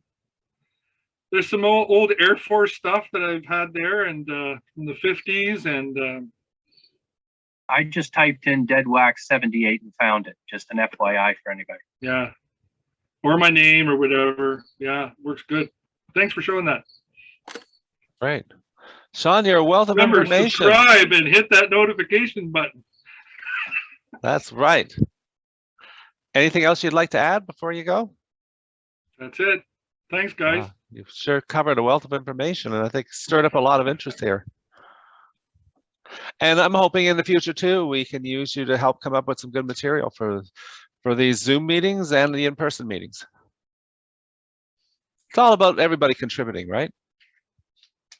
Okay, so if there's no further comments, we'll move on to our next video, which is you've seen a little clip of. It's a Laurel and Hardy film, and as I mentioned, my mother is always sending me emails of something, and this was one of them, and she knows I like old stuff.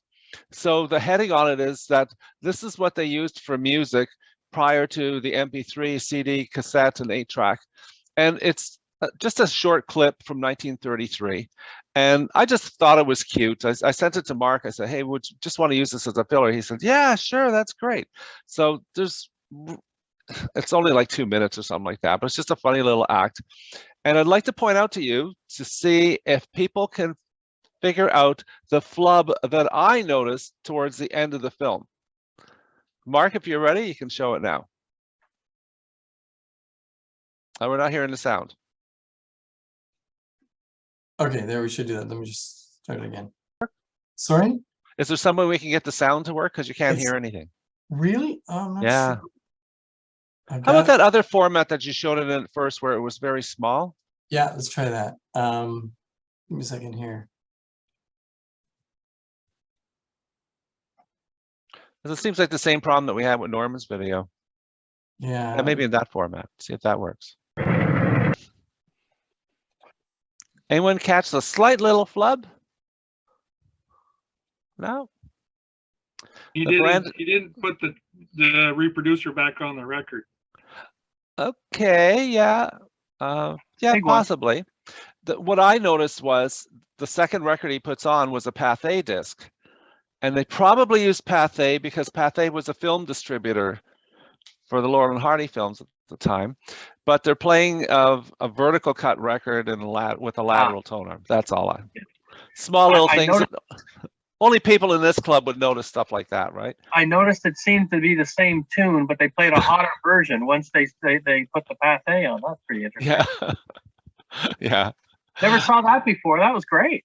Yeah, and I don't know what it's from either. Again, it's just an email that came to me. But cute little clip.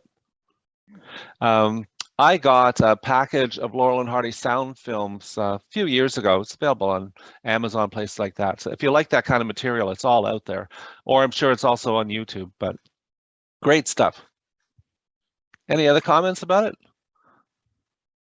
Oh, okay. It's just a little fun thing to throw in the middle of one of these meetings. So our last presentation is going to be a video that Mark Caruana put together, and it's a walkthrough of the Midwest Expo, Music Expo, which was held this past June outside Chicago, Illinois. And Mark, you're going to tell us something about the history of the show, and is this a video you took yourself? Yeah, I took this video myself. Great.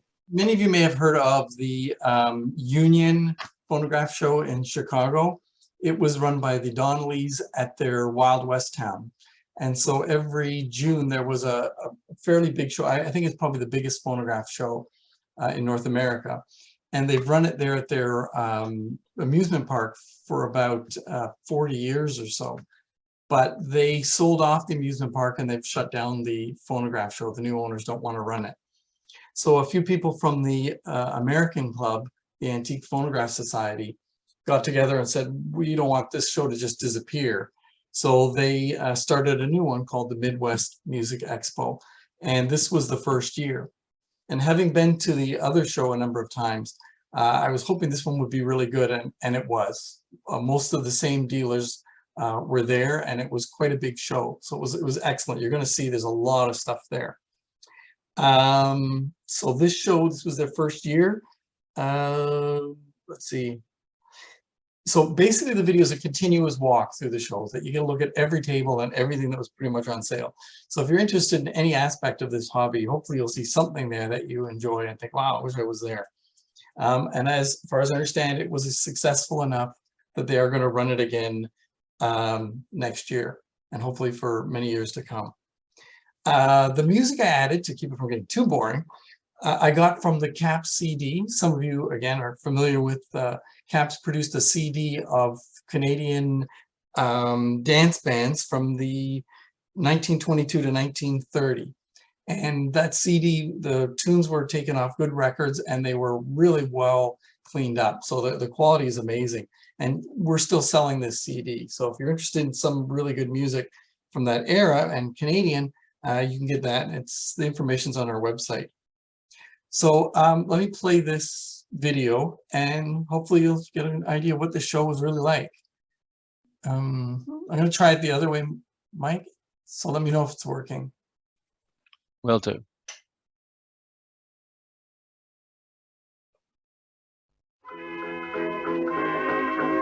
Sounds good.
George Paul on the right and Charles on the left.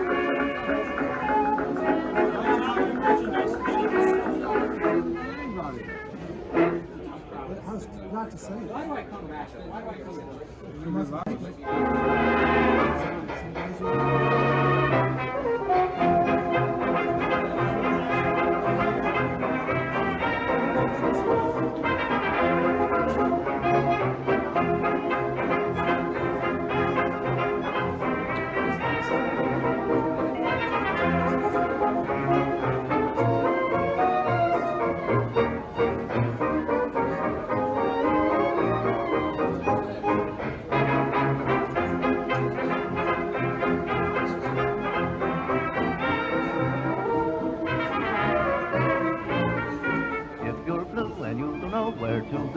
Why don't you go where Harlem sits? Putting on the Ritz. Spangled gowns upon a bevy of eyebrows from down the levee, all misfits. Putting on the Ritz. That's where each and every Zulu belle goes. Every Thursday evening with her swell rubbing elbows. Come with me and we'll attend their jubilee and see the band their last fizz. Putting on the Ritz.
I'm leaving town, I'm going right away.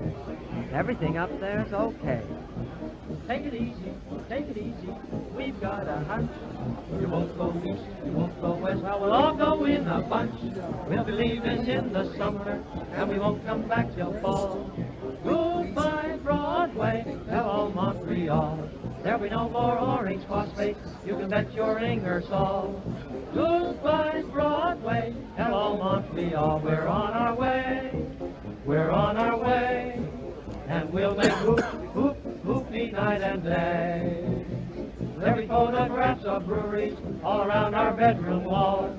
Goodbye, Broadway, Hello, Montreal. Oh, we won't get home until morning. Goodbye, Broadway. With a sign on the table. Everybody's in a hurry, coming for the ride. Nobody knows how high I am. Sweet Adeline. Yeah, so we got the chorus. Just a wee after that song. Goodbye, Broadway. Hello, Montreal.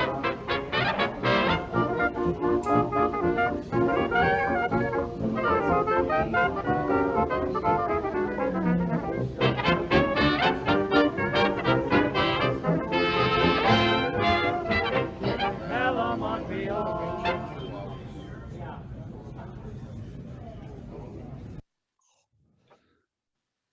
So what do you think? Feedback from people? Is that in American dollars, some of Yeah, it was those? very good. Oh, It was yeah. very, it had a good beat. I like the beat. I like the beat. Richard, you got to buy the CD then. Yeah, if you heard, the quality was amazing. There's no hissing at all. Mark, how did you find the prices there? Actually, some of them were really good. We flew into Chicago, so I was only able to bring back 2 small machines, but I could have easily bought a couple of things, brought them back here, made some money, and sold them on Really? Facebook. Yeah, but there was also a lot of really rare stuff there that was expensive for sure. What day of the show was that film taken from? That was the first day. I It think was, eh? Yeah, it's not like the Donnelly show where they had the day before the show kind of thing for dealers, and you get in for a added cost, and then they have a Saturday and Sunday show. I think this was more really just a one-day thing. And then they had some events like a private auction or silent auction, and they had a banquet and some speeches and stuff, but I didn't go to any of that. I was just there for the show. Yeah. Well, thanks for the steady camera, because that helped a Yes. lot. It's great to see all that amazing ephemera too. Yeah, great. Oh yeah, there's just so much there. And it's always, it seems, on the weekend of the Chicago Blues Festival. So we usually go so we can go to the show and go to the Blues Festival, which is amazing. So it's another reason to Wow. pack 2 things into one weekend. What struck me was how clean everything appeared to be with the white sheets on the table, and that Yeah. it wasn't horribly crowded. Yeah, and there was one booth where you saw a bunch of European machines. That was Jean-Paul Agnard from. He was in a wheelchair at the show, and you could just sort of glimpse him off to the bottom there. So he was there. There's one of the dealers, the guy with the baseball cap. If you watch it again, and once we post this, sitting there, that's Croaking Frog. Mark, his name's Mark. He's the guy on eBay that many of you have probably seen. He sells hundreds and hundreds of parts every week. He's like one of the biggest dealers. And then the one, I don't know if you could hear me talking when I said Charlie, that was Charlie Hummel. I don't know if my audio was on, but there's one guy when you go in, it's a corner booth with a lot of really rare stuff. He has the most amazing collection, and he brings some really rare things. There was a Class M sitting on one of the tables. That was probably like a $30,000 machine. Wow. Pretty amazing. Feedback from anybody else? Mark, did you get to San Felipe's, or is that still open for the time? Oh yeah, no, I wasn't able to go, so I didn't look into it. I'm wondering, I'd like to find out if it was open. San Filippo is an estate in Chicago with a guy who collects a lot of antiques, and he has probably the world's largest collection of phonographs, music boxes, orchestrions. It's hard to describe this collection. Imagine you really love music boxes and phonographs, and you had $200 million to spend. That's the kind of place it is. He's got there the world's largest carousel. It's a very famous one that was in Paris in the late 1800s. He bought it lock, stock, and barrel with this huge, magnificent, like 150-foot wide front, brought it and built a building for it and put it in there. And he's usually got an open house the day of the show in the evening. And maybe I did do a presentation on him a while ago, but it's I've been to his place 2 or 3 times, and you never see everything. I mean, just imagine going into, if you've been to like a major venue like Massey Hall, you go into this guy's entrance and it's massive, and they're like 6 Edison operas here and 6 Victor 6s here, and then huge, massive 20 by 15 foot band organ boxes, and he's got several of them all over the lobby. Then you turn left in the lobby and you walk in, and you're literally in a building as big as Massey Hall, but 1,000 times better decorated, full of Tiffany lamps and antiques and just phonographs. And he has his own Victorian train, which is actually can run. Like it's insane. Wow. You'll never see anything like it. And So a lot of industrial stuff too, and his warehouse and locomotives, and just nobody Is he looking to adopt? It's insane. He's got this massive clock inside his building where his train and his carousel are, and he's got massive steam engines, like 10, and they're all got to be 30 feet by 15 feet. He's got like 10 of them. It's unbelievable. Quite a museum. Yeah. But he passed away, I think, a couple years ago. He was quite, last time I was there, he operated the merry-go-round, and he was not getting around all that well, but at that time, and that's been quite a few years ago, so he probably he made his money in peanuts. Yeah. And nuts. But, so he worked for peanuts. Yeah. Or they work for him. But in some future meeting, I could probably show that presentation on it, because it's a magnificent thing. That would be awesome. Another collection like that. Well, this sounds like a field trip to me. Yeah. And I think it's like $20. He charges $20 to get into his house because it's he runs it as a charity.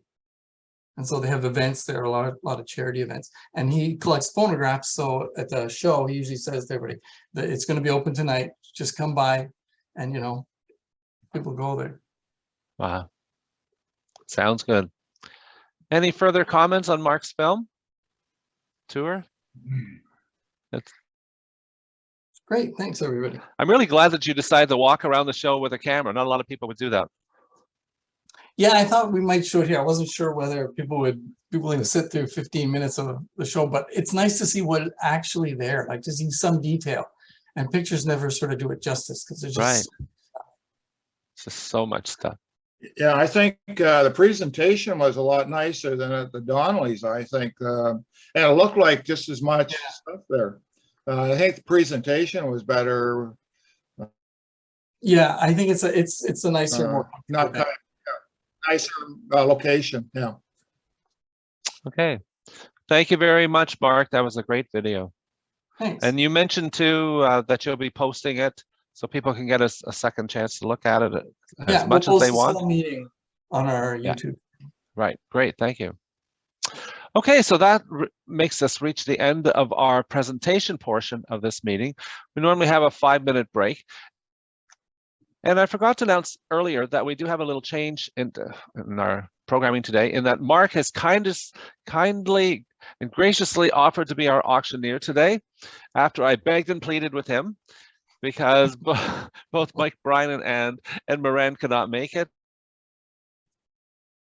And I am not an auctioneer, and I figure you'd probably want a break from hearing me anyway. So Mark was kind enough to offer to do it. I believe we've got 6 records that will be coming up for auction, and we'll just, I guess, stay tuned for that for a few minutes. And in the meantime, you can chat with each other. And if there's some information that you're missing that you want posted, such as websites or whatever, just say so, and we'll try to get it for you. I'm going to post the link to the webpage, the auction webpage, so you can look at the items in advance. So it should be in the chat there. Just click on it. It should take you right to the correct page. Excellent.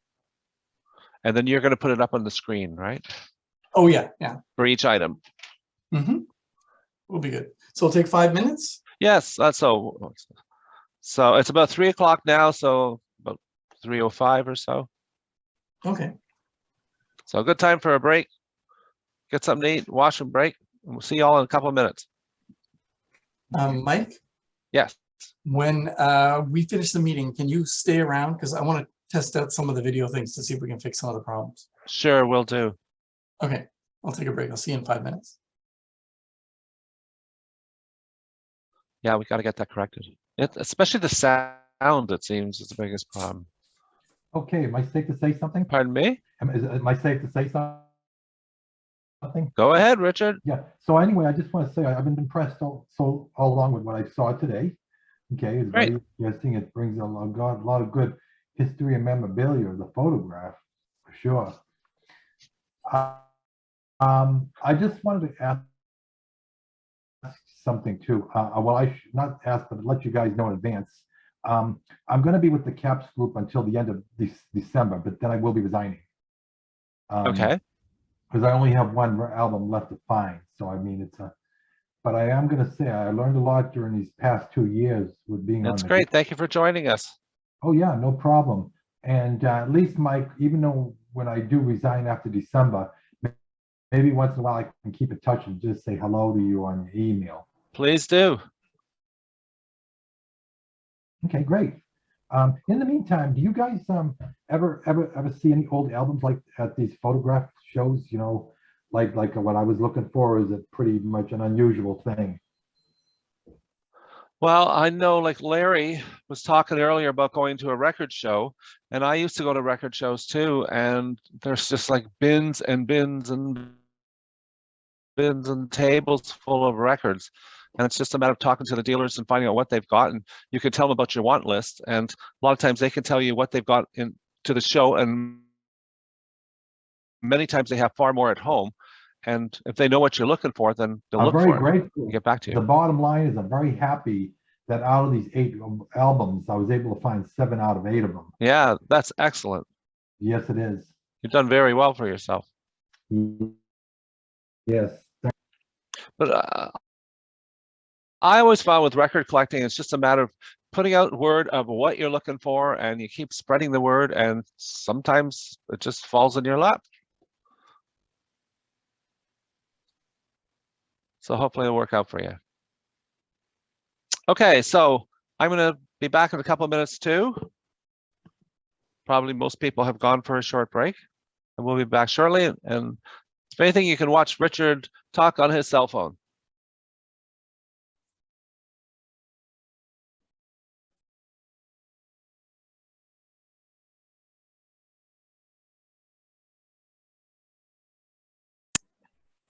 So, Sean, when's a good time to contact you?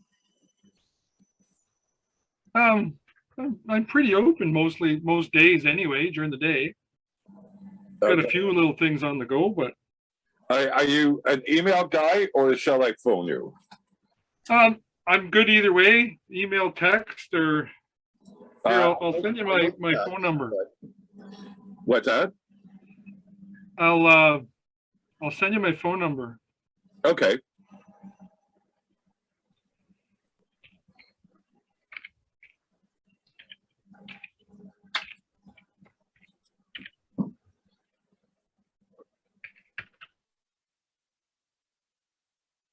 Here you go. Okay.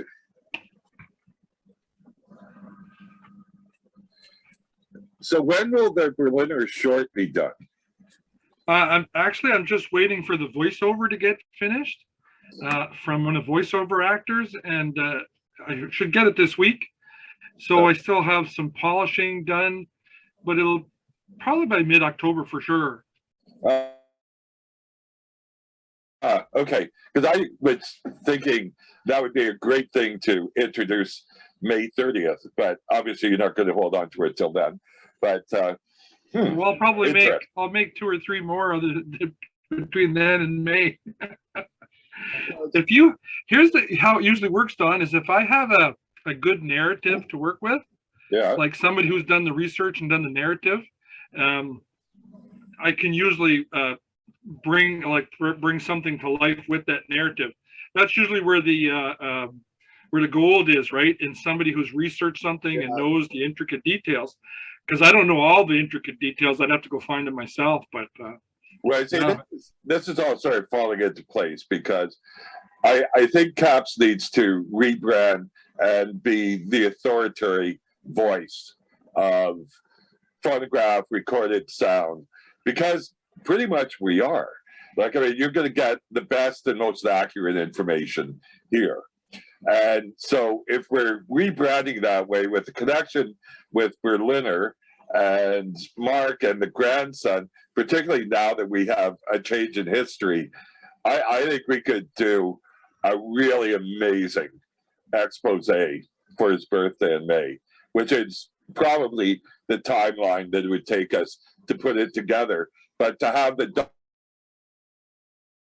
docu-films from you and the machines that Mark has, this is very exciting. I'm pretty pumped about this. If you want to do, yeah, the short I'm doing is you'll be able to see it. I said like next month probably, but we can do pretty much anything.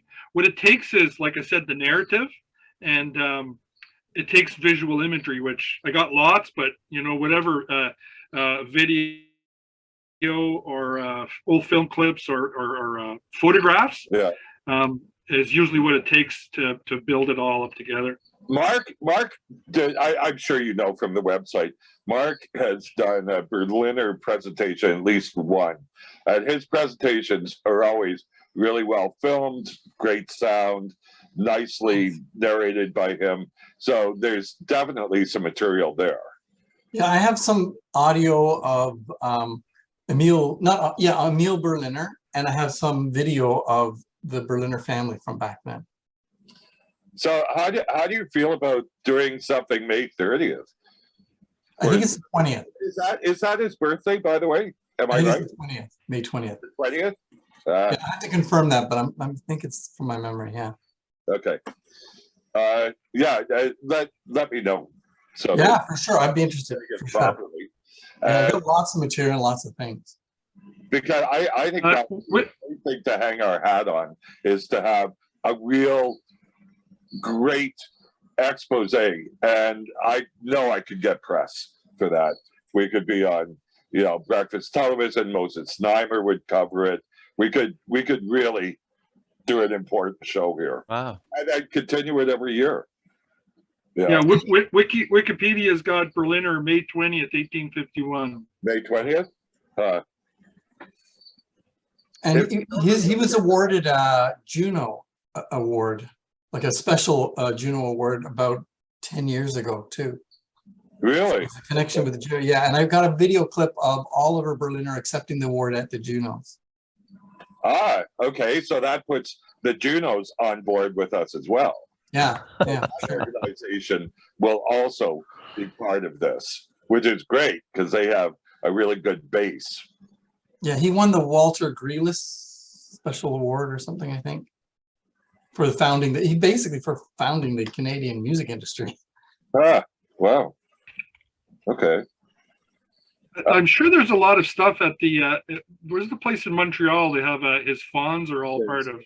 Yeah, the factory, the museum, right? Yeah, the Berliner Museum in Montreal. I've visited many times. Yeah. Which is another source for us too, because they will advertise for us. So if we could put this show together, that would be amazing. It was also the recording place for a lot of the RCA Victor recordings. Yeah. It's a very interesting place. Maybe we should do a dual show, do a Toronto show and a Montreal show. Just travel it. And Dominic's got the most complete collection of Berliner gramophones in the world. So we can get images of that. I've got images of all of them. Yeah. We have to do a field trip to Dominic's. I've never been there. That would be really nice. Oh, you're in for a treat. Oh my God, it's really good. Yeah. I've seen photographs. I say we all invite ourselves over. I did talk to him about it, and he thought it would be an okay idea. All he wanted was some people around to help him organize people as they go through it, because there's just so much stuff there. Okay, well, I think he'd be up for it. I'm happy to do the organizational part of it. Where is he located, Mark? He's in like Markham, Unionville area. Unionville, isn't it? 19th line. Super. Have you ever heard of the Music House Museum in Traverse City? They got a huge collection of everything, music, anything music related. And they even got some orchestrons and organs, all kinds of music stuff related. It's just right near Traverse City. A lot of phonograph stuff, jukeboxes, you name it.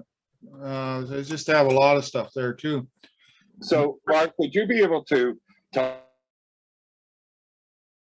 to Dominic and ask him if he would be into that and what we could do to facilitate it, and let me know, and then I can put something together and you know, us out there or whatever. And Don, if for doing a film, if you could write an outline, a point form outline of how you see that kind of flowing, you know, like you know, from history to person to the future, you know, like it kind of gives a timeline or a map of how to build it, you know, how you see it, how you see it coming together. Okay.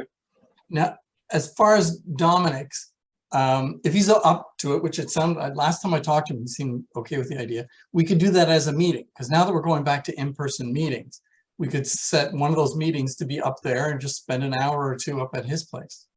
Okay. You wouldn't mind that many people going there at once? I think what we'd have to do is limit the number of people that can go in at any one time. Yeah. But depending on how many people sign up for it, if like 30 people sign up for it, then maybe just 2 groups of 15. You know, we'll just set a time and say you can go from this time to this time. So we have to talk to him about it and see how many people are interested. Yeah, if you could find out from him exactly what would make him happy, like how many people go through, what time of day he would be happy with, if you know we should have a lunch or whatever. Find out from him, because ultimately we want him to be happy with it. Yeah. Let me know what would make him happy, and then we can set something up from there. You and I can talk and put it out. Okay, we really should get started with the auction. We've got a little longer than 5 minutes, but I think it was great, productive discussion here. Yeah. Okay, let me get things. A lot of things happening. So you want to start the auction? Okay. Yes. Hold on. Just one moment, please. No problem. There we go. You can see that, I guess. Yes, part of the label. There you go. That's better. Okay. All right. So let me just get my. Okay. So we got to clear up a couple things first. How do people bid? Are they going to say their bids, or are they going to be typing them in the chat? I think just say it, right? In the past, we found saying was a lot better because people were typing it, and then there's disputes as to who was first, whatever, and just shout out your bid and who you are. Okay. How much you're bidding. And who's going to? So I got to get rid of this here. Who's going to record the bids? Like who bid and Bill, I believe you normally do that. Yeah, I make a record of that, Thank Mark. you. You don't need to bother. Yeah. Thank you for doing it. All right, so let's begin then. Okay, what we have today are 6 records for sale, and they're all being sold by Danny Ogaki, who some of you will know from the meetings. He's a record collector. And the one thing about Danny is he knows his grading really well. So if he puts a description on how the condition description, it's very accurate. He actually wrote an article for us on how he grades them. So I think you can be comfortable in that. And I know he ships records. So we have 6 and their assortment of blues records and things from that era. So the first one we got is a 10-inch 78 RPM record on Capital Americana by Lead Belly. And it's Grasshoppers in My Pillow and Sweet Mary Blues. So it's a blues record.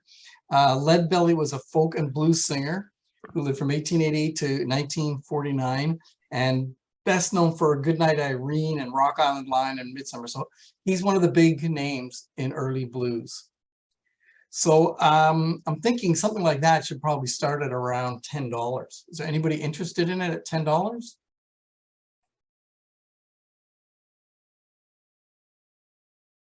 How about, see, I have a reserve here and it's a little higher than that, but I think this is a good artist on a really good record.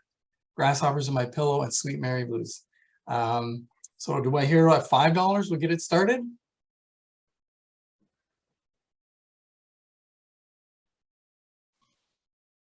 How about 10?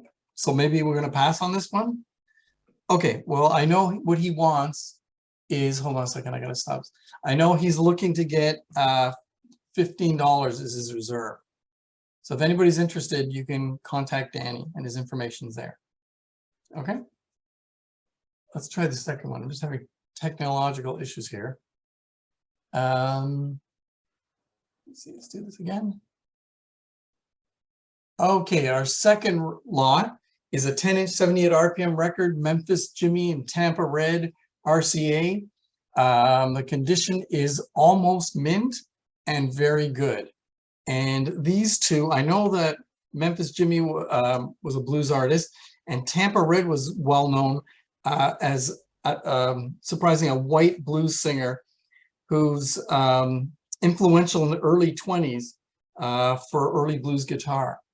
So this record's in great shape, something you won't see very often. It's called Drifting. On side A, it's Drifting, and on side B is Tampa Red, who's also very well. I Can't Get Along With You. So it's early blues. How about we start the bidding at $5? Is there anybody interested at $5?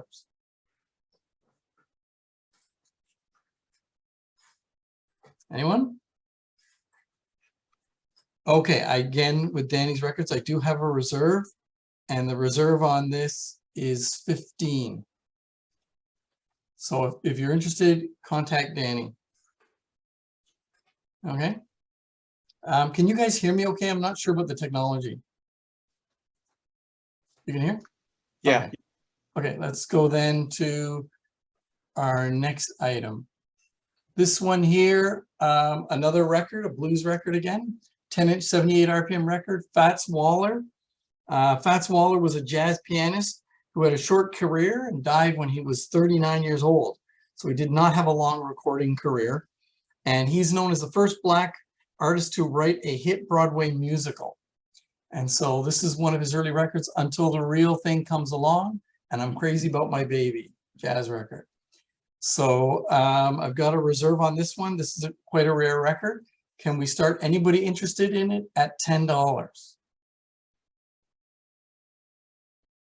So I'm looking for $10 to start.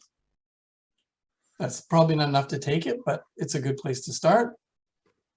And the condition, side A, almost good, and side B, almost excellent. If I don't have any interest in it, then I'm going to pass on it.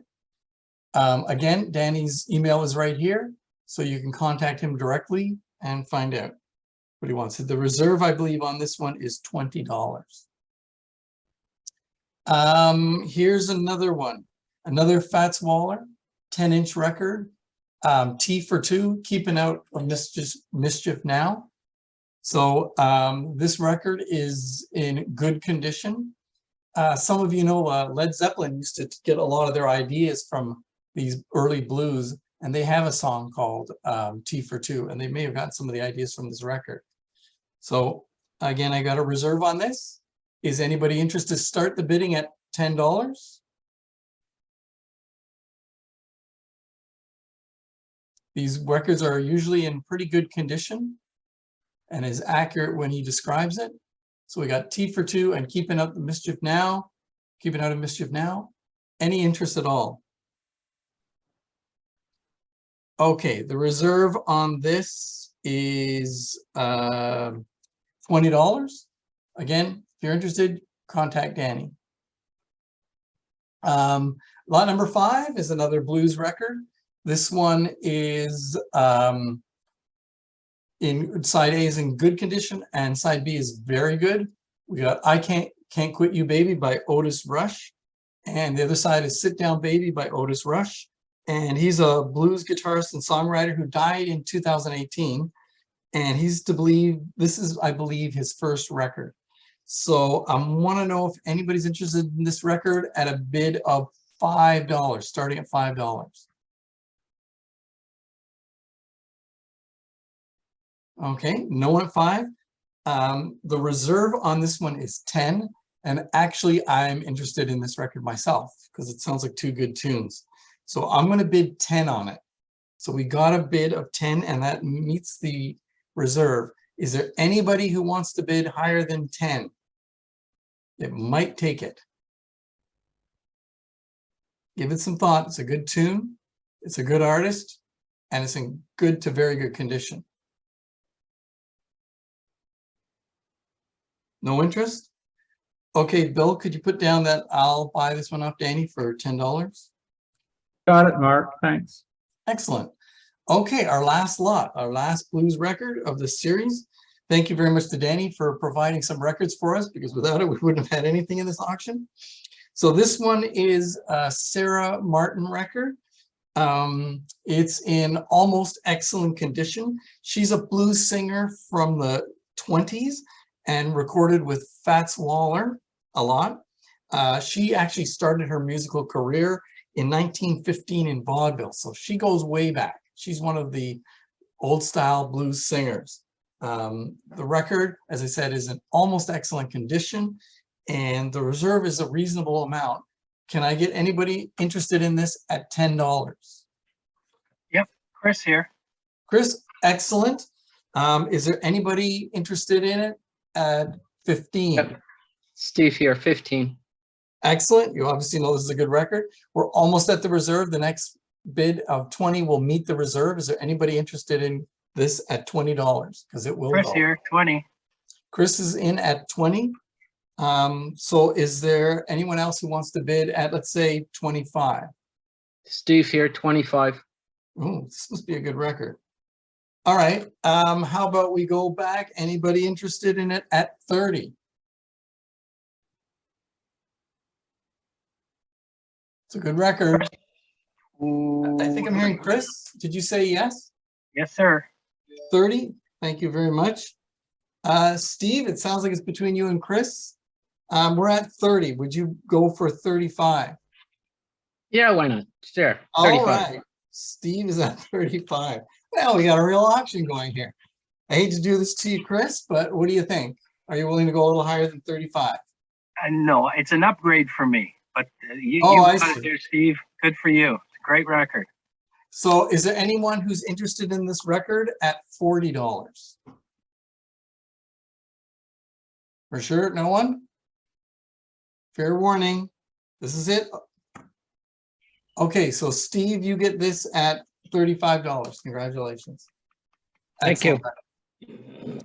All right, that ends our auction. And any questions or anything? Mike, did you want to take over? Great job, Mark. Good Well, first auctioneer. time, huh? Yeah. Yeah, see, maybe you got a second calling. I gotta Thank find you again things to for doing say in between. I actually made some notes about the artists and stuff because I had to have something to say while I'm waiting. Exactly. Thanks again for doing it. Yeah, And no we problem. sold a few records. That's great. So we're going to wrap up our meeting now. We've covered everything that we set out to do. And just another reminder that the next meeting will be October 23rd. At this point, it's looking like it's going to be an in-person meeting at Centennial College. And we have a few things to work out with the college itself. And at the same time, we're also going to do a Zoom meeting from the Centennial College. And we still got to work everything out. So can we put a notification on our website and then send an email out to everybody once we find out? Oh, we definitely will. Yes. Yeah, okay, that's good. So But I think the executive has to talk a bit to work out some of the logistics of it. And I know Don Colvin had some great ideas too. So I was hoping you can help us make it work a little better also. So we'll get something done and try to have it for those who want to attend in person and via this format too. So I've had fun today and I hope you have too. And I wanted to thank everyone for attending today, our CAPS Zoom meeting. It's always a pleasure to see and interact with everyone and share information on this great hobby. So I thank you for joining us and hope to see you in one form or another on October 23rd. Thanks, take care, and God bless. Thanks, Mike. Thanks, Mark. Thanks, Bill. Great Take care, meeting. everybody. Thanks all. Well, Cheers. good seeing everybody. Thank Have you. a good day.